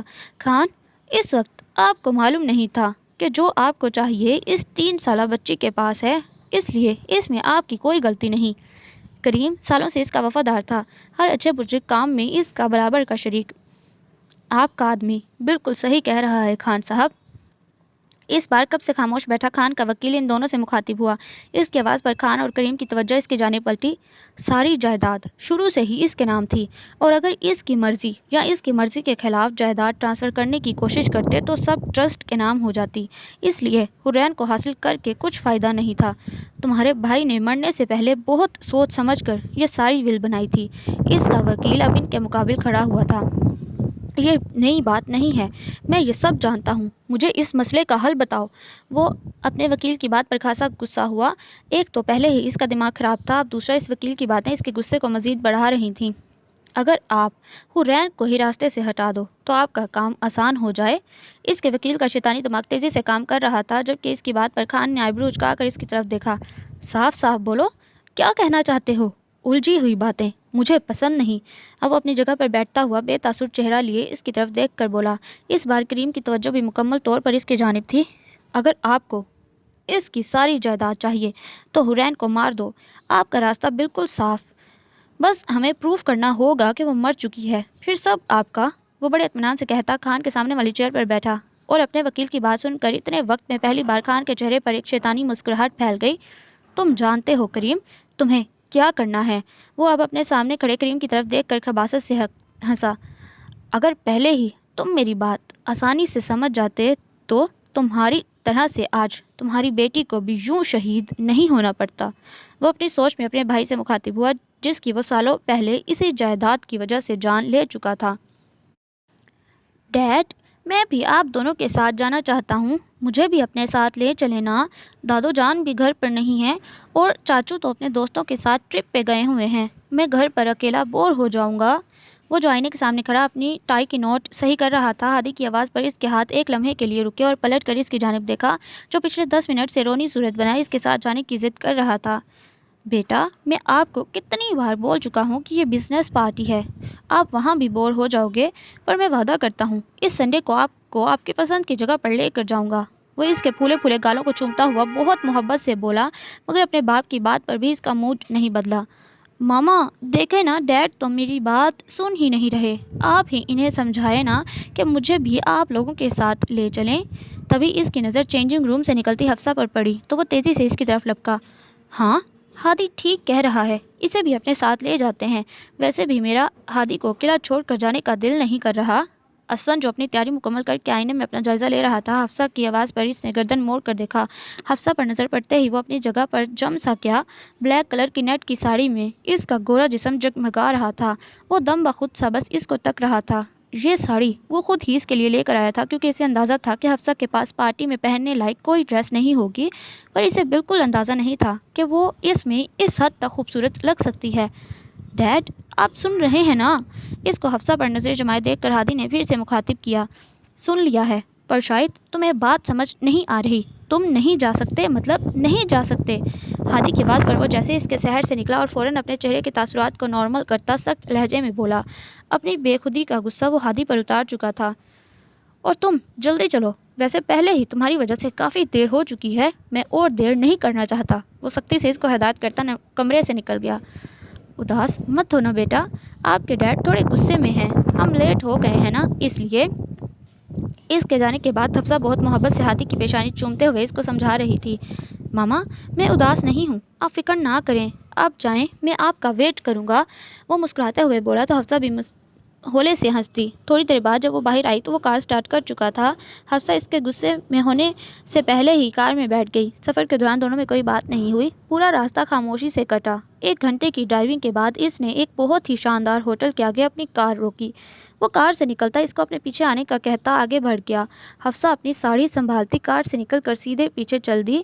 وہ پہلی بار کسی پارٹی میں شرکت کر رہی تھی، اسے ڈر بھی تھا کہ کہیں اس پارٹی میں اسے اپنا باپ اور بھائی نظر نہ آ جائیں۔ وہ دل میں دعائیں کرتی آگے بڑھ رہی تھی۔ جیسے ہی وہ ہال میں داخل ہوئی تو وہاں کی سجاوٹ دیکھ کر اس کا منہ کھلا کا کھلا رہ گیا۔ اس کا باپ بھی بزنس مین تھا پر وہ کبھی اس طرح کی جگہ پر نہیں گئی تھی۔ اپنا منہ بند رکھو ورنہ لوگوں کو لگے گا کہ میں تمہیں سڑک سے اٹھا کر لایا ہوں، وہ اس کے ہونکوں کی طرح دیکھنے پر چوٹ کرتا بولا۔ اس کی بات پہ خفت کے مارے حفصہ کا چہرہ سرخ ہوا۔ وہ بیچاری شرمندگی سے اپنا چہرہ جھکا گئی۔ ویسے میں تمہیں یہاں لانا تو نہیں چاہتا تھا، بٹ کیا کروں، مجبوری تھی۔ بس ایک درخواست ہے، چپ چاپ میرے ساتھ رہنا، بلا وجہ اپنا منہ کھولنے کی ضرورت نہیں، کیونکہ تمہارا مجھے معلوم نہیں، پر یہاں میری بہت عزت ہے۔ وہ اس کو مزید شرمندگی سے دوچار کر کے اس کی کمر کے گرد اپنے بازو حائل کرتا اپنے بزنس پارٹیز کی جانب بڑھا۔ اس کی بات پر حفصہ بس اپنا غصہ ضبط کر کے رہ گئی، کیونکہ وہ یہاں کوئی تماشا نہیں کرنا چاہتی تھی۔ اور پھر سارا وقت وہ یوں ہی اسے اپنے ساتھ لیے سوشل اور بزنس سرکل میں متعارف کرواتا رہا۔ اس وقت یہاں شہر کے امیر ترین ہائی کلاس فیملیز موجود تھیں۔ یہ سب حفصہ کے لیے بالکل نیا تھا۔ اسے اب تھکن سی محسوس ہونے لگی۔ وہ کسی پرسکون جگہ پر بیٹھنا چاہتی تھی۔ اس کی نظر ایک طرف کونے میں موجود خالی ٹیبل پر پڑی تو وہ اسونت سے اجازت لیتی اس کونے میں آ بیٹھی۔ ہیلز کی وجہ سے اس کے پیروں میں بھی درد ہونا شروع ہو گیا۔ اگر آپ مائنڈ نہ کریں تو کیا میں یہاں بیٹھ سکتا ہوں مس؟ وہ بے دلی سے ادھر ادھر دیکھ رہی تھی جب اپنے قریب سے آتی مردانہ آواز پر نظر اٹھا کر دیکھا۔ جی بیٹھ جائیں، مجھے کوئی پرابلم نہیں، وہ ہولے سے مسکراتے اس کو اجازت دے چکی تھی۔ یہ جانے بغیر کہ اپنے پارٹنر سے بات کرتے اسونت کی نظر سے یہ منظر پوشیدہ نہ رہ سکا۔ So sweet of you dear, ورنہ آپ کی جگہ کوئی اور ہوتا تو اس طرح اجازت نہ دیتا۔ وہ حفصہ کے برابر والی چیئر پر بیٹھ کر بے تکلفی سے اس کے ہاتھ پر اپنا بھاری ہاتھ رکھتا بولا، جبکہ حفصہ نے بہت احتیاط سے اس کے ہاتھ کے نیچے سے اپنا ہاتھ نکالا۔ لگتا ہے آپ یہاں اکیلی آئی ہیں، آپ کے ساتھ کوئی نظر نہیں آ رہا۔ اس کی خاموشی پر وہ مزید گویا ہوا جبکہ نظریں اس کا ایکس رے کر رہی تھیں۔ نہیں ایسی بات نہیں ہے، دراصل میرے ہسبینڈ اپنے پارٹنرز اور دوستوں کے ساتھ بزی ہیں، اس لیے۔ اس کی بے باک نظریں اور بے تکلفی سے حفصہ کو اپنی غلطی کا شدت سے احساس ہوا، اس لیے اس نے بتانا ضروری سمجھا کہ اس کا شوہر یہاں موجود ہے، جبکہ جگہ اور ماحول کو دیکھتے ہوئے اس کے چہرے پہ پہلے والی مسکراہٹ ابھی بھی موجود تھی۔ ضرور کوئی بیوقوف ہی ہوگا جو اتنی خوبصورت بیوی کو یہاں اکیلا چھوڑ کر چلا گیا۔ اگر میں آپ کے شوہر کی جگہ ہوتا تو ایسا ہرگز نہ کرتا۔ وہ خباثت سے ہنستا اس کی طرف جھکا، جبکہ یہ منظر دیکھ کر دور کھڑے اسونت کے غصے کی وجہ سے رگیں تن گئیں۔ اب اس کا سارا دھیان اپنے بزنس پارٹنر کی باتوں سے مکمل ہٹ گیا۔ ایکسکیوز می، شاید میرے شوہر مجھے بلا رہے ہیں۔ اس کے حد سے بڑھتی بدتمیزی پر حفصہ نے بہانہ بنا کر جیسے ہی اٹھنا چاہا، وہ شخص تیزی سے اس کا بازو پکڑ کر اس کو روک چکا تھا۔ اس شخص کو حفصہ کو چھوتا دیکھ کر اسونت کا صبر جواب دے گیا۔ وہ ان لوگوں سے اجازت لیتا اس طرح بڑھا۔ ارے کہاں جا رہی ہیں؟ بیٹھ جائیے، ابھی تو ہماری بات ٹھیک سے شروع ہی نہیں ہوئی۔ وہ اس کا بازو اپنی گرفت میں لیے عجیب سے انداز میں بول رہا تھا۔ وہ خاموشی سے اس کی گرفت سے اپنا بازو آزاد کرانے کی کوشش کرنے لگی، جو اس کے مضبوط پکڑ کے آگے ناکام تھی۔ حفصہ گھر چلیں، دیر ہو رہی ہے، اور گھر پر ہادی بھی اکیلا ہے۔ وہ اپنا ہاتھ چھڑانے کی کوشش کر رہی تھی جب اسونت پیچھے سے اس کی کمر کے گرد بازو حائل کرتا بولا۔ اس نے جن نظروں سے اس شخص کی طرف دیکھا، اسے محسوس کر کے شخص نے فوراً حفصہ کا بازو آزاد کیا۔ اتنے لوگوں کی موجودگی میں وہ کوئی تماشا نہیں بنانا چاہتا تھا، اس لیے صبر کا گھونٹ پی کر رہ گیا۔ اسونت کی موجودگی میں حفصہ کو جیسے سکون سا ملا، مگر اس کے چہرے کے پتھریلے تاثرات دیکھ کر اسے اپنی جان ہوا ہوتی محسوس ہوئی۔ چلو، وہ اس کا بازو سختی سے پکڑے سے وہاں سے کھینچتا ہوا لے کر باہر آیا اور بغیر کچھ بولے اپنی کار کا دروازہ کھولا۔ حفصہ اس کے چہرے کے تاثرات دیکھ کر خوف سا محسوس کر رہی تھی۔ وہ آہستگی سے قدم اٹھاتی فرنٹ سیٹ پر آ کر بیٹھ گئی اور اسونت نے کار سٹارٹ کر دی۔ کار کی تیز اسپیڈ اس کے شدید غصے میں ہونے کا پتہ دے رہی تھی۔ وہ خاموشی سے اس کو ڈرائیونگ کرتا دیکھ رہی تھی۔ اس کے غصے کو دیکھ کر حفصہ میں ہمت نہیں ہوئی کہ کچھ بھی کہے۔ اس وقت اسے اسونت کی خاموشی سے ڈر لگ رہا تھا، جانی اس کی خاموشی کے پیچھے کیسا طوفان چھپا تھا۔ داؤد، جو میں نے تمہیں کام بولا تھا، اس کام کا کیا ہوا؟ وہ اپنے سامنے ٹیبل پر رکھے شراب کے گلاس کو اٹھا کر ایک ہی گھونٹ میں ختم کرتا بولا اور پاس رکھی بوتل میں پھر سے اپنے لیے گلاس میں انڈیلنے لگا۔ بس کرو مصطفیٰ، آج تم ضرورت سے زیادہ ڈرنک کر چکے ہو، یہ تمہاری صحت کے لیے اچھی نہیں۔ داؤد اس کے سوال کو نظر انداز کرتا فکر مندی سے بولا۔ اسے جب کوئی بات زیادہ پریشان کرتی وہ تب اس طرح خود کو نشے میں چور کر لیتا جیسے اس پریشانی سے بچنے کے لیے اس کے پاس ایک یہی راستہ ہو۔ جو پوچھا گیا ہے داؤد، اس کا جواب دو۔ میرا باپ بننے کی ضرورت نہیں ہے تمہیں، سرخ انگارہ آنکھیں لیے سخت انداز میں بولا۔ یہ اس کا نشہ بول رہا تھا ورنہ وہ اس سے اس انداز میں بات کبھی نہیں کرتا تھا۔ تم بے فکر رہو، خان پہ میری ہر لمحے نظر رہتی ہے، اس کے کچھ بگڑنے سے پہلے مجھے خبر مل جائے گی۔ وہ اسے تفصیل بتانے لگا جبکہ اس دوران وہ ایک اور گلاس اپنے حلق کے نیچے اتار چکا تھا۔ ٹھیک ہے، کوئی غلطی نہیں ہونی چاہیے، اور اب تم جاؤ، میں اکیلا رہنا چاہتا ہوں۔ وہ گلاس کو اپنے لبوں سے لگاتا بولا۔ میرا خیال ہے مصطفیٰ، تمہیں بھی اب آرام کرنا چاہیے، تم ٹھیک نہیں لگ رہے۔ وہ مزید بولے پر سامنے والے پر ان کی بات کا کوئی اثر نہیں ہوا۔ میں نے کہا نا، جاؤ یہاں سے، مجھے اکیلا چھوڑ دو۔ وہ غصے میں دھاڑا۔ اس کی تیز آواز پر اسٹڈی میں داخل ہوتی حورین کے قدم اپنی جگہ رکے۔ داؤد صاحب جو واپسی کے لیے پلٹے، اپنے پیچھے حورین کو دیکھ کر ایک لمحے کے لیے رکے، پھر اس کے سر پر ہاتھ رکھتے وہاں سے چلے گئے۔ ان کے جانے کے بعد حورین خاموشی سے کھڑی مصطفیٰ کو دیکھنے لگی جو اس کی موجودگی سے بے خبر قطرہ قطرہ نشہ اپنے اندر اتار رہا تھا۔ مصطفیٰ، آپ ٹھیک ہیں؟ آج آپ نے کھانا بھی نہیں کھایا، مجھے آپ کی فکر ہو رہی ہے۔ وہ پریشانی میں اپنی انگلیاں مروڑتی اس سے مخاطب ہوئی جو ابھی بھی اس کی موجودگی سے بے خبر تھا۔ میں نے کہا نا، مجھے اکیلا چھوڑ دو، تم لوگوں کو ایک بات سمجھ کیوں نہیں آتی؟ حورین کی آواز پر اس نے ہاتھ میں موجود گلاس پوری طاقت لگا کر دیوار پر مارا۔ اس کے اس قدر شدید رد عمل پر حورین اپنی جگہ کام کر رہ گئی۔ اسے مصطفیٰ کی فکر ہو رہی تھی جو صبح سے کافی پریشان لگ رہا تھا۔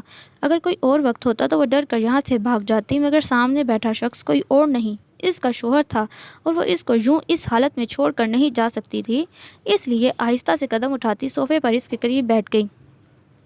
آپ جب میری پریشانی اور میری بیماری میں مجھے اکیلا نہیں چھوڑتے تو پھر میں آپ کو اکیلا کیسے چھوڑ سکتی ہوں؟ وہ اس کو دیکھتی ہوئی بولی جو صوفے کی پشت پر اپنا سر ٹکائے آنکھیں بند کیے بیٹھا تھا۔ اپنے بہت قریب حورین کی آواز سن کر اس نے ایک دم آنکھیں کھولیں اور گردن موڑ کر حورین کی طرف دیکھا جو آنکھوں میں بے پناہ چاہت لیے اسے دیکھ رہی تھی۔ اس کی نظروں میں جانے ایسا کیا تھا کہ وہ اپنے اندر اٹھتے جذبات کو قابو نہیں کر پایا اور اس کی کمر کی گرد بازو حائل کرتا اسے سینے سے لگا چکا تھا۔ حورین اس کے اس عمل سے کچھ لمحے کے لیے اپنی جگہ ساکت رہ گئی۔ مصطفیٰ کی گرم سانسوں کی تپش اپنی گردن پر محسوس کر کے وہ جیسے ہوش میں آئی، اس میں عجیب سی کیفیت طاری ہو گئی۔ مصطفیٰ کے مضبوط ہاتھ اس کی کمر کے گرد بندھے ہوئے تھے، چہرہ اس کے بالوں میں چھپائے وہ بری طرح اسے اپنی آغوش میں لے چکا تھا۔ اسٹڈی روم کی معنی خیز خاموشی میں دونوں بس ایک دوسرے کی بے ترتیب ہوتی دھڑکنوں کو سن رہے تھے۔ مجھ سے دور رہو حورین، ورنہ ایک دن سب برباد ہو جائے گا۔ وہ اس کے بالوں میں چہرہ چھپائے بولا۔ بولتے بولتے اس کے لب حورین کی گردن کو چھو رہے تھے۔ اس کے پر حدت لمس سے حورین کے جسم کا خون اس کے چہرے پر سمٹ آیا۔ میں تمہیں ایسے راستے پر لا کر نہیں کھڑا کر سکتا جہاں سے واپسی ناممکن ہو۔ وہ اب اس سے جدا ہوتا اس کے چہرے کو اپنے ہاتھوں کے پیالے میں لیتے بولا۔ مصطفیٰ، میں پہلے ہی اس راستے پر موجود ہوں جہاں سے کبھی واپسی نہیں ہو سکتی۔ وہ اس کی نشے سے ہوتی لال آنکھوں میں دیکھ کر بولی جبکہ اس کے جواب پر مصطفیٰ کی نظریں اس کے چہرے کے ایک ایک نقش کو غور سے دیکھنے لگیں۔ اس کا شدت سے دل چاہا کہ وہ اس کے ہر نقش کو اپنے لبوں سے چھوئے اور اپنے دل کی اس خواہش پر راضی ہوتے وہ اس کے چہرے پر جھکا اور دہکتے لب اس کی پیشانی پہ موجود نشان پر رکھے۔ اس کی اس گستاخی پہ حورین اپنا سانس روک کر رہ گئی۔ وہ بس آنکھیں بند کیے اس کے لمس کو محسوس کرنے لگی۔ وہ اس کی پیشانی سے اب اس کے دونوں آنکھوں کو چوم رہا تھا، آنکھوں سے ہوتے ہوئے اس کی چھوٹی ناک اور پھر لمس رخسار پر چھوڑتا وہ رکا اور حورین بس آنکھیں بند کیے بیٹھی اپنی سانسوں کو اس کی سانسوں میں لرزتا محسوس کر رہی تھی۔ تم بہت معصوم ہو حورین، میں تمہاری معصومیت نہیں کھونا چاہتا، نہ تمہیں بگڑتا دیکھ سکتا ہوں۔ وہ اس کی بند پلکوں کو دیکھ رہا تھا جو اس کی اتنی قربت سے لرز رہی تھی۔ میں آپ کو کھونا نہیں چاہتی مصطفیٰ، میرے لیے سب کچھ ہیں، میری روح، میری سانسیں آپ ہیں۔ اس کے اس قدر کھلے اظہار پر مصطفیٰ کے اندر ایک الگ سا سکون اترا جو اس کی جلتی روح کو سرشار کر گیا۔ تم بھی میری روح ہو حورین، میری زندگی، وہ خمار آلود لہجے میں کہتا اس بار اس کے نرم ملائم لبوں پہ اپنے دہکتے لب رکھ چکا تھا۔ اس وقت وہ نشے میں تھا اور نہیں جانتا تھا کہ وہ کیا کر رہا ہے۔ وہ بس اس پر جھکا اور اس کی سانسوں کو خود میں اتار رہا تھا۔ اس کے عمل میں اتنی شدت تھی کہ حورین کو اپنا سانس رکتا محسوس ہوا۔ اس نے مصطفیٰ کی شرٹ پہ اپنی پکڑ سخت کی تو مصطفیٰ اپنے بے لگام ہوتے جذبات پہ قابو کرتا اس سے جدا ہوا۔ اور اس کی پیشانی سے اپنی پیشانی ٹکا کر اپنے بے ترتیب سانسوں کو درست کرتے انہیں دیکھنے لگا۔ مجھے کبھی مت چھوڑنا حور، ورنہ میں تنہا ہو جاؤں گا۔ وہ اس کے رخسار کو نرمی سے چھوتا حورین کے سینے پہ اپنا سر رکھ کر آنکھیں بند کر چکا تھا۔ اس کے بھاری جسم کے بوجھ سے حورین تھوڑا سا پیچھے کو ہوئی اور اپنی کمر کو صوفے کی پشت سے لگایا۔ اب وہ دونوں صوفے پر آدھے لیٹے ہوئے تھے۔ مصطفیٰ تو اس کے سینے پر سر رکھ کے نیند کی وادیوں میں اتر چکا تھا، جبکہ حورین آہستہ سے اس کے بالوں میں ہاتھ چلا رہی تھی۔ اسے بار بار مصطفیٰ کی حرکت یاد آ رہی تھی، جس سے اس کا چہرہ سرخ ہوا۔ وہ سب سوچ کر اس کے چہرے پہ ایک شرمیلی مسکراہٹ آئی۔ اس نے جھک کر مصطفیٰ کے بالوں پہ اپنے لب رکھے اور آنکھیں بند کر کے خود بھی سونے کی کوشش کرنے لگی، جو اس پوزیشن میں ناممکن تھا۔ وہ نہیں جانتی تھی صبح اٹھ کر مصطفیٰ کا رویہ کیسا ہوگا۔ شاید نشے کی وجہ سے صبح اٹھ کر وہ سب بھول جائے، پر حورین چاہتی تھی کہ یہ رات یہیں رک جائے اور وہ یوں ہی اس کے قریب رہے۔ اسونت، تمہاری نظریں بتا رہی ہیں جو کچھ بھی ہوا ہے اس سب میں غلطی میری ہے۔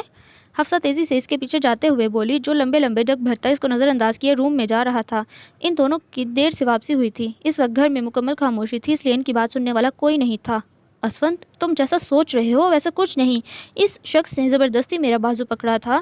اس کی خاموشی پر وہ مزید بولی، پر وہ اس کی بات کا جواب میں زور سے اپنے روم کا دروازہ بند کرتا آگے بڑھ گیا۔ اسونت، تم خاموش کیوں ہو؟ کچھ تو بولو۔ اس بار وہ چیخی۔ تم اتنی نیک پارسا نہیں، اس لیے صفائی دینے کی ضرورت نہیں۔ صفائی انہیں دو جو تمہیں جانتے نہ ہوں۔ وہ زہر کھل لہجے میں بولتا حفصہ کو حیران کر گیا۔ ویسے کہاں چھوا تھا اس نے تمہیں؟ یہاں ٹچ کیا تھا۔ اس نے اس کے بازو کو اپنے ہاتھ کی پشت سے ٹریس کیا، جبکہ ایک شعلہ بار نظر اس کے چہرے پر گاڑی۔ اپنے بازوؤں پر اس کا لمس محسوس کر کے ایک عجیب سی سنسناہٹ اس کے پورے بدن میں دوڑ گئی۔ میں تم سے کچھ پوچھ رہا ہوں۔ گاڈ ڈیم اٹ، جواب دو۔ اس بار وہ اس کو دونوں بازوؤں کو سختی سے اپنی گرفت میں کرتا اس کے نازک وجود کو اپنی جانب کھینچ چکا تھا۔ اس کی اس حرکت پر وجہ سے ہوش میں آئی اور بغیر اس کی بات کا جواب دیے خود کو اس کی گرفت سے آزاد کرانے کی اپنے سی کوشش کرنے لگی، جبکہ اس کی پکڑ پتھر کی طرح سخت تھی۔ یہاں چھوا تھا نا اس نے تمہیں، یا پھر یہاں؟ وہ اس کے نرم ملائم رخسار کو بے دردی سے چھو رہا تھا۔ اس وقت اس کا لہجہ ہی نہیں، اس کا انداز بھی چپتا ہوا تھا۔ کیا بکواس کر رہے ہو؟ چھوڑو مجھے۔ سرخ چہرہ لیے وہ اس کی پکڑ میں مچلی۔ یہ شخص آج اس کے صبر کا امتحان لے رہا تھا۔ میری باتیں تمہیں بکواس لگ رہی ہیں اور اس کی قربت، اس کا لمس، وہ اچھا لگ رہا تھا تمہیں؟ بولو، جواب دو۔ اس نے اس کے بالوں کو سختی سے اپنی مٹھی میں لے کر کھینچا۔ اس وقت اس کے اندر ایک آگ سی لگی ہوئی تھی، جس میں وہ اپنے ساتھ اس کو بھی جلا رہا تھا۔ مجھے کیا اچھا لگتا ہے کیا نہیں، that's none of your business. اپنے بالوں پر سختی سے پکڑے ہونے کی وجہ سے اس کی آنکھوں میں پانی آ گیا۔ بے دردی سے اپنے لبوں کو کاٹتی وہ سسکی کو روک گئی۔ It is my business, it is, کیونکہ شوہر ہوں میں تمہارا، and you are my so called wife. اس بار وہ اس کا چہرہ سختی سے اپنے مضبوط ہاتھوں میں جکڑ چکا تھا، جبکہ ایک ہاتھ ابھی بھی اس کے بازو کو سختی سے پکڑے تھا۔ اس کے جواب نے اس کے اندر سلگتی آگ کو مزید بھڑکا دیا، جسے اس نے چھپانے کی ذرا بھی کوشش نہیں کی۔ اور میری طرح کسی بھی غیرت مند مرد کو یہ گوارا نہیں کہ اس کی بیوی اس کی نظروں کے سامنے کسی غیر مرد کی باہوں میں جھولے۔ وہ ایک ایک لفظ چبا چبا کر ادا کرتا، مزید اس کے چہرے پر جھکتا، اپنے لبوں کو اس کے کان کے قریب لے آیا۔ پھر چاہے اس کی بیوی سے اس کا کاغذی رشتہ ہی کیوں نہ ہو۔ سرگوشی کے انداز میں لفظ ادا کر کے اس کے لب اس کے کان کے لوح کو چھو رہے تھے۔ چھوڑو مجھے اور دور رہو مجھ سے۔ تم سب مرد ہوتے ہی ایک جیسے ہو، تم لوگوں کو صرف ایک ہی چیز سے غرض ہوتی ہے۔ اس کے پر حدت لبوں کا لفظ اپنے کان کے لوح پر محسوس کر کے اس کو جیسے کرنٹ سا لگا۔ وہ ہلکے بل چلاتی اس کی پکڑ سے خود کو آزاد کرا چکی تھی۔ تمہیں کیا لگتا ہے مجھے تم سے کس چیز کی غرض ہے؟ وہ جو اس کے جسم سے آتی دل فریب خوشبو کے سحر میں کہیں کھو سا گیا تھا، اس کے چلانے پر ہوش میں آیا۔ اس کو غصے سے کمر سے پکڑ کر پھر سے اپنی طرف کھینچ چکا تھا، اور وہ جو اس حملے کے لیے تیار نہیں تھی، اس بار سیدھا اس کے دل سے آ لگی۔ کسی کی نہیں، اور چھوڑو مجھے۔ حفصہ کو بھی اب غصہ آ گیا۔ وہ اس کی بات سننے کے بجائے اسی پر الزام لگا رہا تھا۔ ویسے تمہیں بھی مجھے خود کو چھونے کا ایک موقع دینا چاہیے۔ آخر کو تمہارا شوہر ہوں۔ وہ اپنے غصے اور جلن میں جو کچھ کہہ رہا تھا وہ نہیں جانتا تھا، اگر اسے اندازہ ہوتا کہ وہ ایسا کبھی نہیں کہتا۔ شاید 6 سال کا غصہ آج باہر نکل رہا تھا۔ بس کرو اسونت، تم اتنے گھٹیا انسان ہو، اور اتنی گری ہوئی سوچ ہو سکتی ہے تمہاری، میں سوچ بھی نہیں سکتی تھی۔ وہ اسے اپنی پوری طاقت لگا کر دھکا دیتی آگے بڑھی۔ گھٹیا انسان کیا ہوتا ہے میں تمہیں بتاتا ہوں، تب شاید تمہاری غلط فہمی دور ہو۔ وہ بجلی کسی تیزی سے اس کو اپنی گرفت میں لیتا اور بغیر اسے موقع دیے اس پر جھک چکا تھا۔ اس نے سختی سے حفصہ کے بالوں میں اپنی انگلیاں پھنسائیں، جبکہ دوسرا ہاتھ اس کی کمر کے گرد حائل تھا۔ اس کا انداز دیکھ کر حفصہ کی آنکھوں میں پانی آنے لگا۔ وہ اس کے سینے پر ہاتھ رکھ کر اسے خود سے دور کرنے کی کوشش کرنے لگی اور اپنی اس کوشش میں وہ کامیاب بھی ہوئی۔ پلیز اسونت، ایسا کچھ مت کرو جس سے تمہیں بعد میں پچھتانا پڑے۔ وہ آنکھوں میں آنسو لیے اپنی بے ترتیب ہوتی سانسوں کو بحال کرتی اس سے التجا کر رہی تھی، مگر سامنے والے پر اس کے آنسوؤں کا کوئی اثر نہیں ہو رہا تھا۔ تم اتنے دن سے میرے گھر میں میری بیوی کی حیثیت سے رہ رہی تھی، میری شرافت تو تم نے یہ نام دیا، تو ٹھیک ہے، آج میں تمہیں گھٹیا انسان بن کر دکھاؤں گا۔ وہ اس کو کوئی بھی موقع دیے بغیر بیڈ پر دھکا دیتا، اس کی ساڑی کا پلو ہٹاتا اس پر جھکا تھا۔ پلیز اسونت، چھوڑو، ایسا مت کرو۔ اپنے سینے پر اس کا جھکاؤ اور لمس محسوس کر کے حفصہ کی جان ہوا ہوئی۔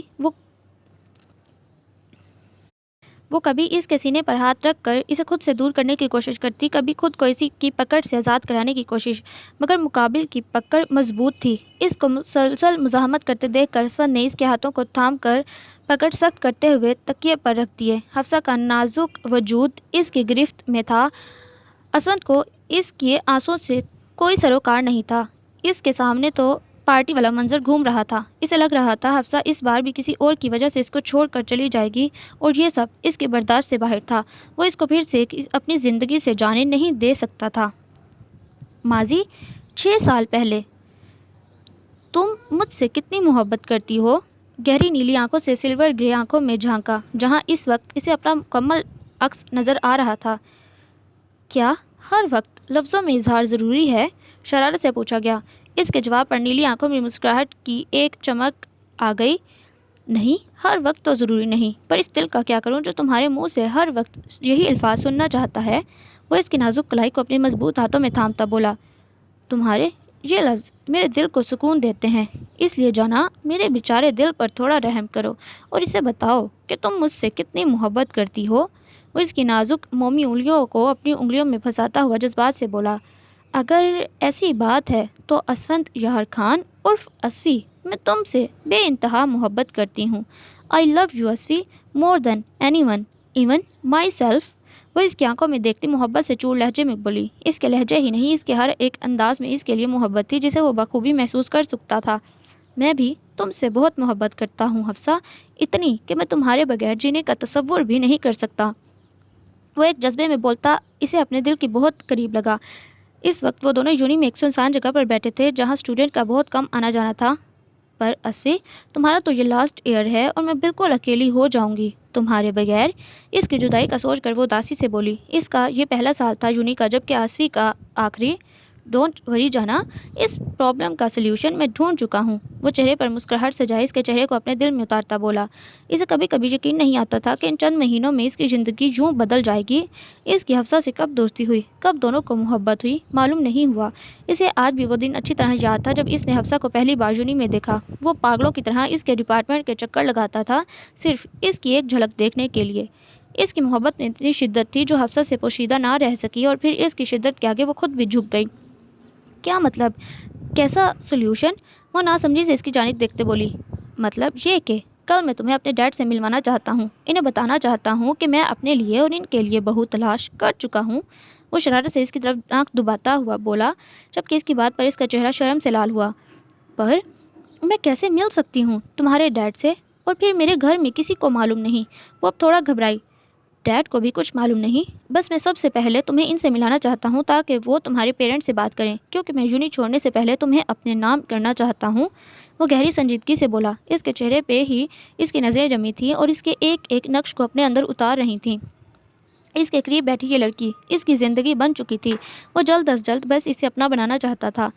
پر میں کیسے؟ میری سمجھ میں نہیں آ رہا۔ اگر میرے گھر میں کسی کو معلوم ہو گیا تو میرے لیے اچھا نہیں ہوگا۔ وہ پریشانی میں اپنی انگلیاں چٹکاتی ہوئی بولی۔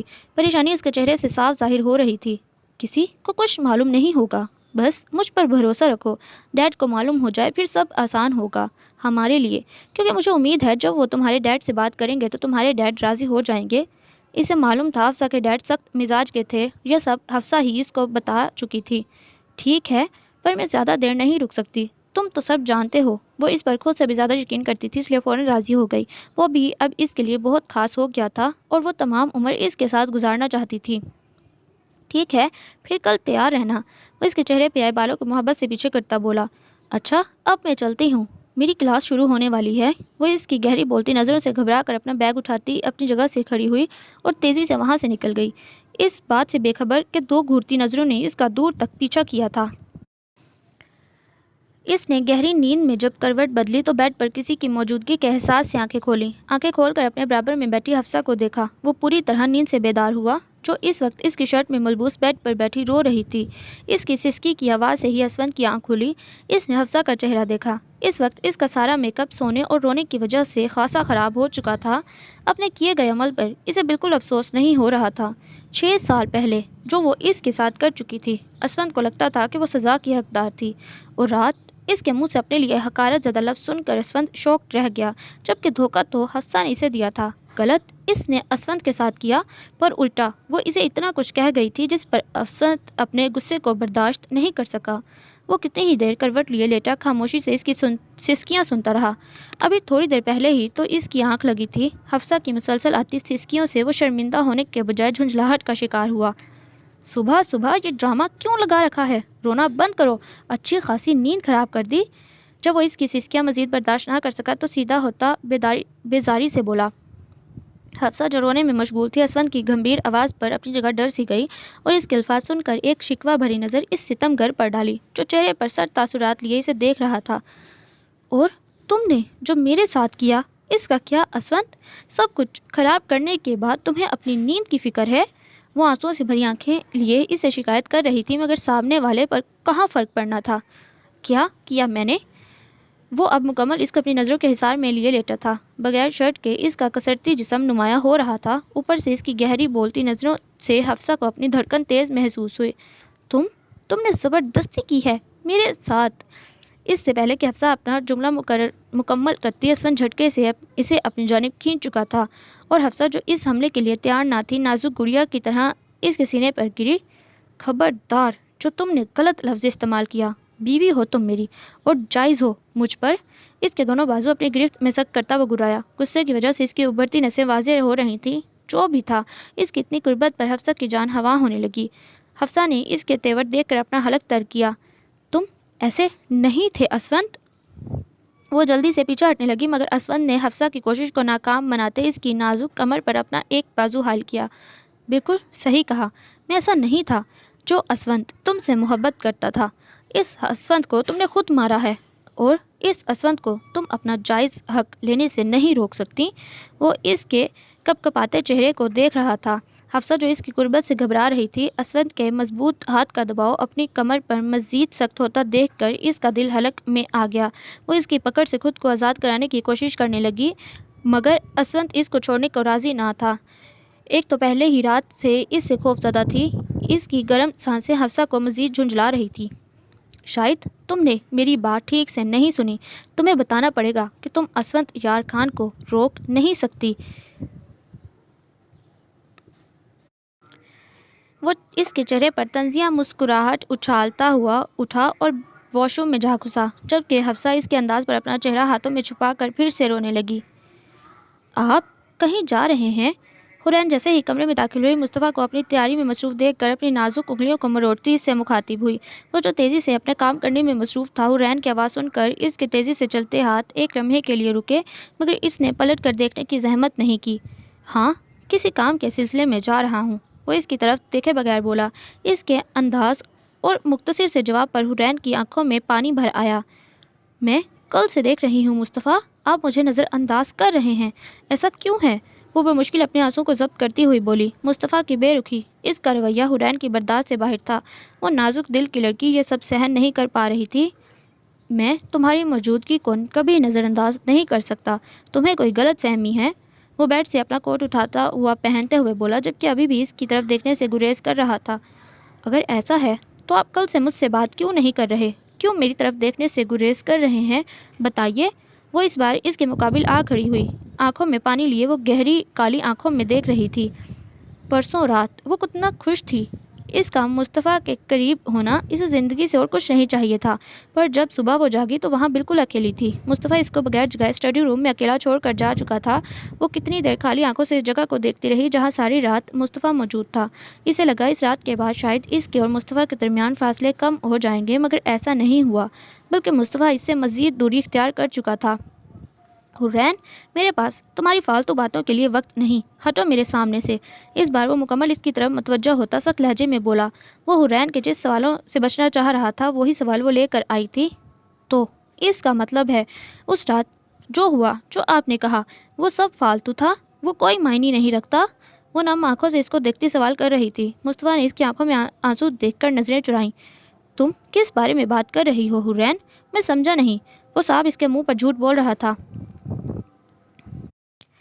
مصطفیٰ کو اس رات کی اپنی حرکت پر بے انتہا غصہ آیا۔ اس کے دل میں جو بات آتی گئی وہ اس کو بولتا گیا۔ اس کے وہ بہت بڑی غلطی کر چکا تھا۔ وہ کیسے اسے اپنے قریب آنے کی وجہ دے سکتا تھا؟ آپ جھوٹ بول رہے ہیں، آپ سب جانتے ہیں، میرے سامنے انکار نہیں کر سکتے، اس نے بھرائی ہوئی آواز میں کہا، پر وہ یوں بے تاثر چہرہ لیے اسے دیکھتا رہا جیسے اس پر حرین کے آنسوؤں کا کوئی اثر نہ ہو رہا ہو۔ اگر تمہیں ایسا لگ رہا ہے کہ میں جھوٹ بول رہا ہوں تو تم مجھے یاد دلا دو، شاید مجھے یاد آ جائے کہ تم کس بارے میں بات کر رہی ہو۔ وہ آئیبرو اچکاتا ایک قدم آگے بڑھا۔ اس کی بات پر حرین کا چہرہ شرم سے سرخ ہو گیا۔ وہ مصطفیٰ کے سامنے کیسے بول سکتی تھی؟ وہ اپنا رونا بھول کر بے دردی سے لب کچلتی کنفیوز سی اس کے سامنے کھڑی نازک انگلیوں کو مروڑ رہی تھی۔ اگر آئندہ تم نے میرے سامنے یہ حرکت کی تو میں تمہاری انگلیاں توڑ دوں گا۔ وہ اس کے دانتوں سے اس کے لبوں کو آزاد کرا کر اس کے ہاتھ کی انگلیوں کی جان اس سے چھڑاتا ہوا سخت لہجے میں بولا۔ اسے شروع سے حرین کی یہ حرکت سخت ناپسند تھی۔ آپ بات بدل رہے ہیں، وہ نظریں جھکائے بولی۔ ہمیشہ کی طرح آج بھی وہ اپنی محبت کے واسطے اس کے سامنے جھک رہی تھی۔ حرین، مجھے بہت ضروری میٹنگ کے لیے جانا ہے۔ وہ اسے سائڈ پر کرتا آگے بڑھا کیونکہ اب یہ لڑکی اس کے غصے کو مزید بڑھا رہی تھی۔ ویسے بھی وہ زیادہ دیر اپنی غصیلی طبیعت پر قابو نہیں رکھ سکتا تھا اور وہ نہیں چاہتا تھا کہ وہ اپنا غصہ اس پر اتارے۔ پہلے میری آنکھوں میں دیکھ کر بولیں کہ آپ کو مجھ سے محبت نہیں۔ آپ نے اس دن جو وہ بولا وہ جھوٹ تھا۔ وہ آنکھوں میں پانی لیے اسے سوال کر رہی تھی اور پھر اس کے سامنے آ کھڑی ہوئی۔ حرین، میں تم سے کہہ رہا ہوں مجھ سے دور رہو، میری زندگی میں محبت کی کوئی جگہ نہیں۔ مصطفیٰ جو بہت دیر سے اپنے غصے کو قابو میں کوشش کر رہا تھا، حرین کی بات پر ایک بار اس کا غصہ ہائی ہوا اور اس نے سختی سے اسے دونوں بازوؤں سے پکڑ کر دیوار سے لگایا اور سخت تیوری لیے اس سے پوچھ رہا تھا۔ حرین کو مصطفیٰ سے اس رد عمل کی توقع نہیں تھی۔ مصطفیٰ کی اس حرکت پر وہ اپنی جگہ سہم سی گئی۔ مصطفیٰ چھوڑیں، مجھے تکلیف ہو رہی ہے۔ اس کی سخت پکڑ سے حرین کو اس کی انگلیاں اپنے بازو میں گڑتی محسوس ہوئیں۔ تکلیف کی وجہ سے اس کی آنکھوں میں پانی بھر آیا، مگر وہ یوں ہی ظالم بنا اس کو کھڑا دیکھ رہا تھا۔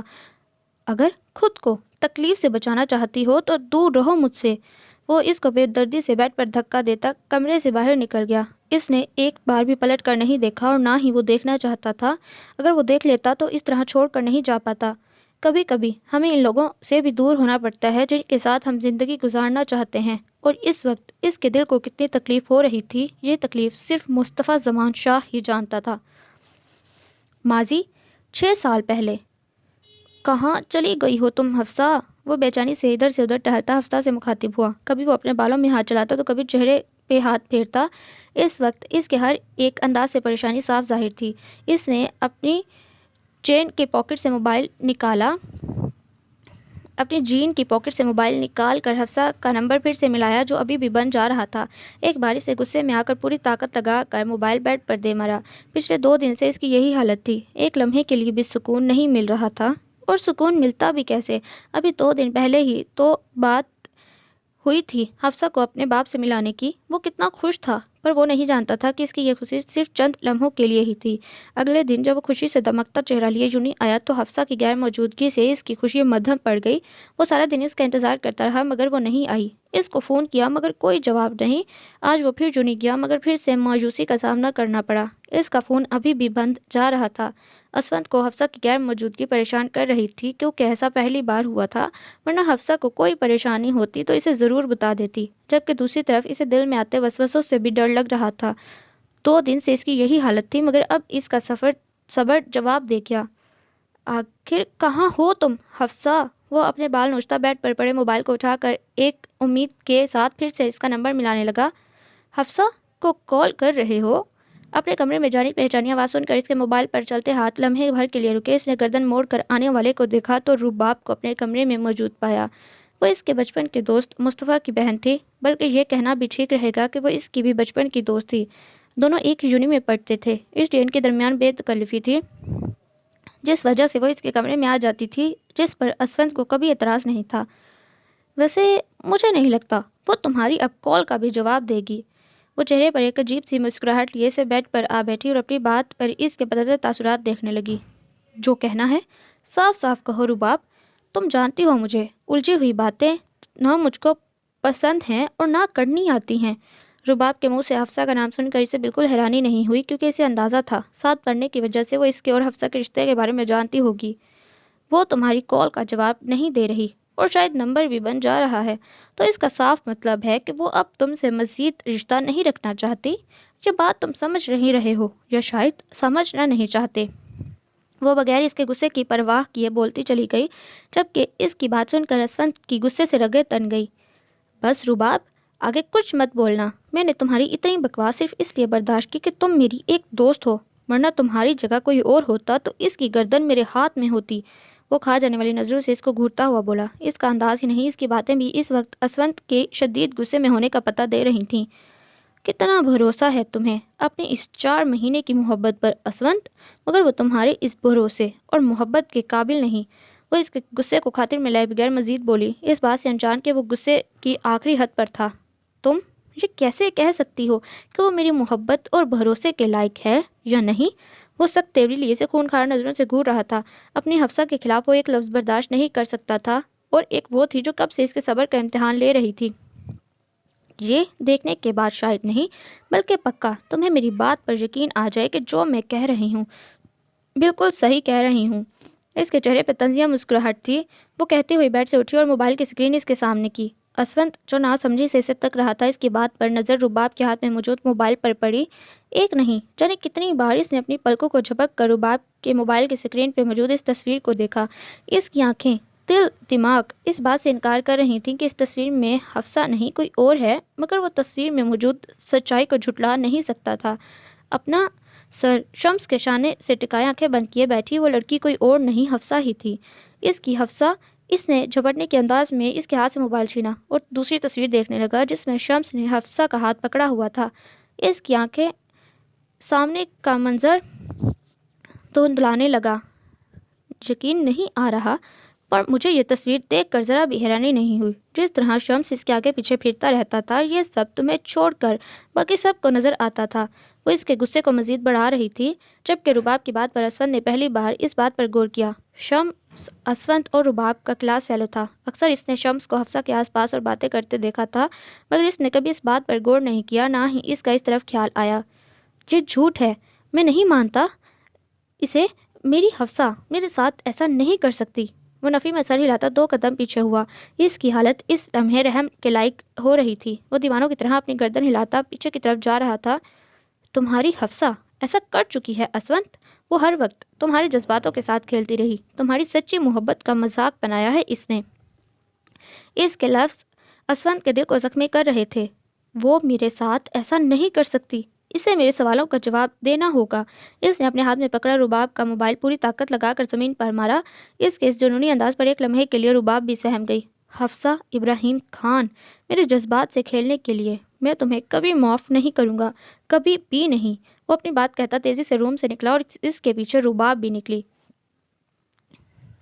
کیا ہوا حفصہ؟ میں 2 دن سے غور کر رہا ہوں، تم کافی خاموش رہنے لگی ہو۔ کوئی بات ہے جو تمہیں پریشان کر رہی ہے؟ حدید اس کی طرف دیکھتا بولا۔ وہ ہادی اور حفصہ لاؤنج میں بیٹھے ٹی وی دیکھ رہے تھے، پر حدید بہت دیر سے غور کر رہا تھا۔ اس کی نظریں ٹی وی پر موجود تو تھیں، مگر وہ خود کہیں سوچوں میں گم تھی۔ ارے نہیں، ایسی کوئی بات نہیں ہے حدید، تم پریشان مت ہو، میں ٹھیک ہوں۔ حفصہ اس کی آواز پر اپنی سوچوں سے باہر نکلتی بمشکل اس کی طرف مسکرا کر بولی۔ اب اس کو کیا بتاتی؟ اس کی پریشانی کی وجہ اور کوئی نہیں اس کا بھائی تھا، اور اس کا رویہ جو حفصہ کی پریشانی کو مزید بڑھا رہا تھا۔ اس رات کے بعد سے اس کے دل میں اسفند کے لیے بدگمانی کے ساتھ ساتھ خوف بیٹھ گیا۔ حفصہ کو یقین ہو گیا تھا کہ اسود کے دل میں حفصہ کے لیے جو 6 سال سے نفرت ہے وہ اس کے سب بتا دینے سے ختم نہیں ہوگی، اور نہ وہ کسی بھی بات پر یقین کرے گا۔ وہ بس خاموشی سے اس کی نفرت کو برداشت کر رہی تھی۔ چچو، مجھے لگتا ہے ماما کو ڈیڈ نے ڈانٹا ہے، اس لیے وہ خاموش رہتی ہیں اور اب میرے ساتھ کوئی گیم بھی نہیں کھیلتی۔ ایک بار خاموشی سے ٹی وی دیکھتے ہاتھ نے ان کی بات میں حصہ لیا اور ساتھ ہی اپنی ماں کی شکایت بھی کی، جس پر ہدایت کے ساتھ ساتھ حفصہ بھی مسکرا دی۔ نہیں میری جان، ایسی بات نہیں، بس آپ کی ماما تھوڑی اداس ہیں، اور رہی کھیلنے کی بات تو جاؤ آپ اپنے گیمز لے کر آؤ، آج میں اور آپ کے چاچو ایک ساتھ گیم کھیلیں گے۔ وہ محبت سے اس کی پیشانی پر لب رکھتی بول دی۔ صرف ایک شخص کی وجہ سے وہ اتنے پیارے بیٹے کو نظر انداز نہیں کر سکتی تھی جو اس کی خاموشی پر خود بھی پریشان ہو جاتا۔ اس کی اتنی سی بات پر اس معصوم کا چہرہ خوشی سے کھل اٹھا اور وہ تیزی سے روم کی طرف بھاگا۔ وہ دونوں مسکراتے ہوئے اسے جاتا دیکھ رہے تھے۔ حفصہ، تمہیں اگر کوئی بھی پرابلم ہو تو مجھے بلا جھجک کہہ سکتی ہو، میں تمہیں اپنا دوست صرف کہا ہی نہیں بلکہ مانتا بھی ہوں۔ ہادی کو وہاں سے جاتا دیکھ کر ہدایت پھر سے مخاطب ہوا۔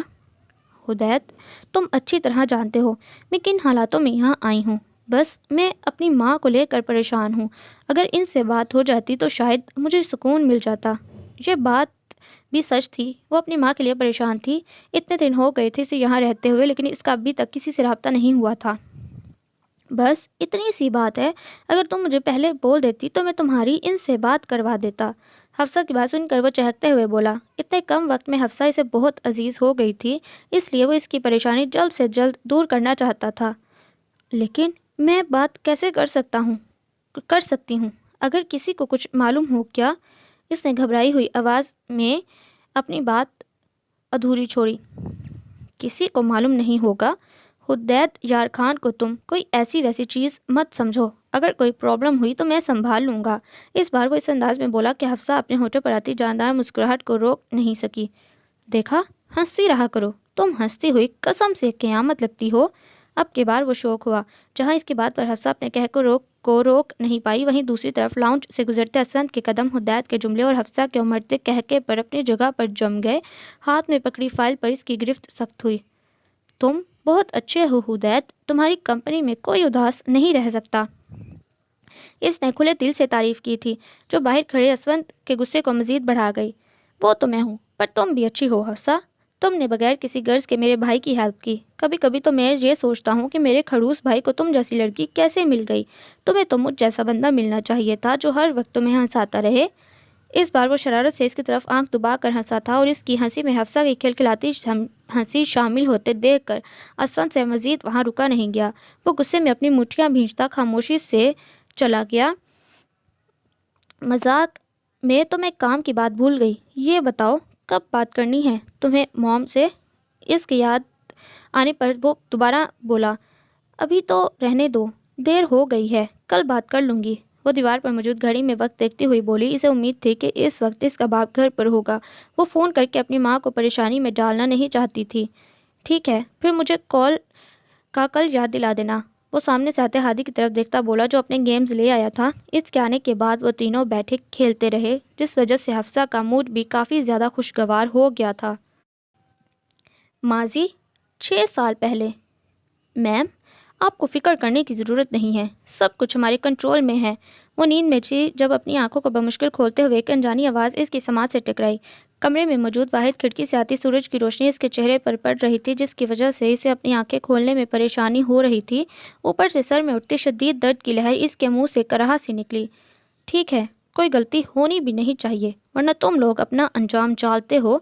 بھاری مردانہ آواز کے ساتھ آتی اس جانی پہچانی آواز پر حفصہ نے جھٹ سے آنکھیں کھولیں اور اٹھ کر بیٹھنے کی کوشش کی، مگر اس کا جسم اس وقت ساتھ نہیں دے رہا تھا۔ تکلیف کی وجہ سے اس کے منہ سے سسکی سی نکلی۔ اس کی سسکی کی آواز نے اس کمرے میں موجود لوگوں کی توجہ اپنی جانب کھینچی۔ آخر کار پورے 2 دن اور 5 گھنٹے بعد تمہیں ہوش آ ہی گیا۔ اس جانی پہچانی آواز نے جب اسے مخاطب کیا تو حفصہ نے گردن موڑ کر اس جانب دیکھا تو سامنے کھڑے وجود پر نظر پڑتے آنکھیں کھلی کی کھلی رہ گئیں۔ کیا ہوا؟ حیران ہو گئی مجھے یہاں دیکھ کر؟ وہ چہرے پر طنزیہ مسکراہٹ لیے اس کے جانب بڑھی اور اپنے قریب کھڑے شخص کو باہر جانے کا اشارہ کیا۔ تمہیں مجھے یہاں دیکھ کر حیران نہیں ہونا چاہیے، بلکہ یہ دیکھ کر ہونا چاہیے کہ اس وقت تم کہاں ہو اور کتنے دن سے موجود ہو۔ وہ اپنی بات کہتی اس کے بیڈ کے قریب رکھی چیئر پر بیٹھی۔ حفصہ جو حیرانی سے اسے دیکھ رہی تھی، رباب کی بات پر پہلی بار اس نے اپنے آس پاس غور کیا۔ وہ اس وقت انجانے روم میں بیڈ پر بیٹھی ہوئی تھی۔ یہ جگہ اس کے لیے نہیں تھی۔ اپنے آس پاس کی جگہ کا جائزہ لیتے وقت اچانک کس کے ذہن میں دھماکہ ہوا۔ اسے اچھی طرح یاد تھا، وہ اپنے گھر سے یونہی کے لیے نکلی، پر راستے میں کوئی اچانک اس کے سامنے آیا، اور اس کے بعد کیا ہوا اسے معلوم نہیں تھا۔ اسے ایک دم بہت کچھ غلط ہونے کا احساس ہوا۔ میں کہاں ہوں؟ مجھے گھر جانا ہے۔ وہ اپنے اوپر سے بلینکٹ ہٹاتی بیڈ سے اٹھنے کی کوشش کرنے لگی، مگر اپنے گھومتے سر کو تھام کر پھر سے بیڈ پر بیٹھ گئی۔ چلی جانا گھر؟ ویسے مجھے نہیں لگتا کہ تمہارے گھر والے تمہیں اب گھر میں داخل بھی ہونے دیں گے۔ وہ چہرے پر ایک عجیب سی مسکراہٹ لیے اس کی طرف دیکھ رہی تھی۔ اس وقت اس کا چہرہ ایسا تھا جیسے اس نے کوئی بہت ہی قیمتی چیز کو حاصل کیا ہو۔ کیا مطلب؟ تم ایسا کیوں کہہ رہی ہو؟ اور میں کہاں ہوں؟ تم یہاں کیوں ہو؟ یہ سب کیا ہو رہا ہے؟ وہ اپنے من میں چلتے سوال ایک ساتھ پوچھ رہی تھی۔ اس کے کچھ بھی سمجھ نہیں آ رہا تھا۔ وہ یہاں کیوں تھی؟ اور رباب یہاں موجود تھی؟ اس سب کی سمجھ اس کے باہر تھی۔ تم پچھلے 2 دن سے یہاں میری قید میں ہو، اور تم اس لیے یہاں ہو کیونکہ میں ایسا چاہتی ہوں۔ اس بار وہ اپنی جگہ سے کھڑی ہو کر اس کے سامنے کھڑی ہوئی، جو حیرانگی سے اس کو دیکھ رہی تھی۔ تم نے ایسا کیوں کیا؟ آخر کیا چاہتی ہو مجھ سے؟ 2 دن سے وہ یہاں تھی۔ اس کے گھر میں کیا حال ہوگا؟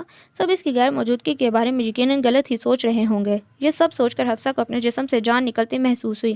وہ اسفند کی وجہ سے رباب کو جانتی تھی، اور جہاں تک اس کو یاد تھا اس نے تو کبھی رباب سے سخت آواز میں بات تک نہیں کی تھی، تو پھر وہ اس کے ساتھ ایسا کیوں کر رہی تھی؟ وہ سمجھ نہیں پائی۔ تم نے میرے اور اسفند کے بیچ میں آنے کی غلطی کی، حفصہ ابراہیم خان۔ اسفند صرف میرا ہے، میں تم دونوں کے درمیان کسی کو نہیں آنے دوں گی۔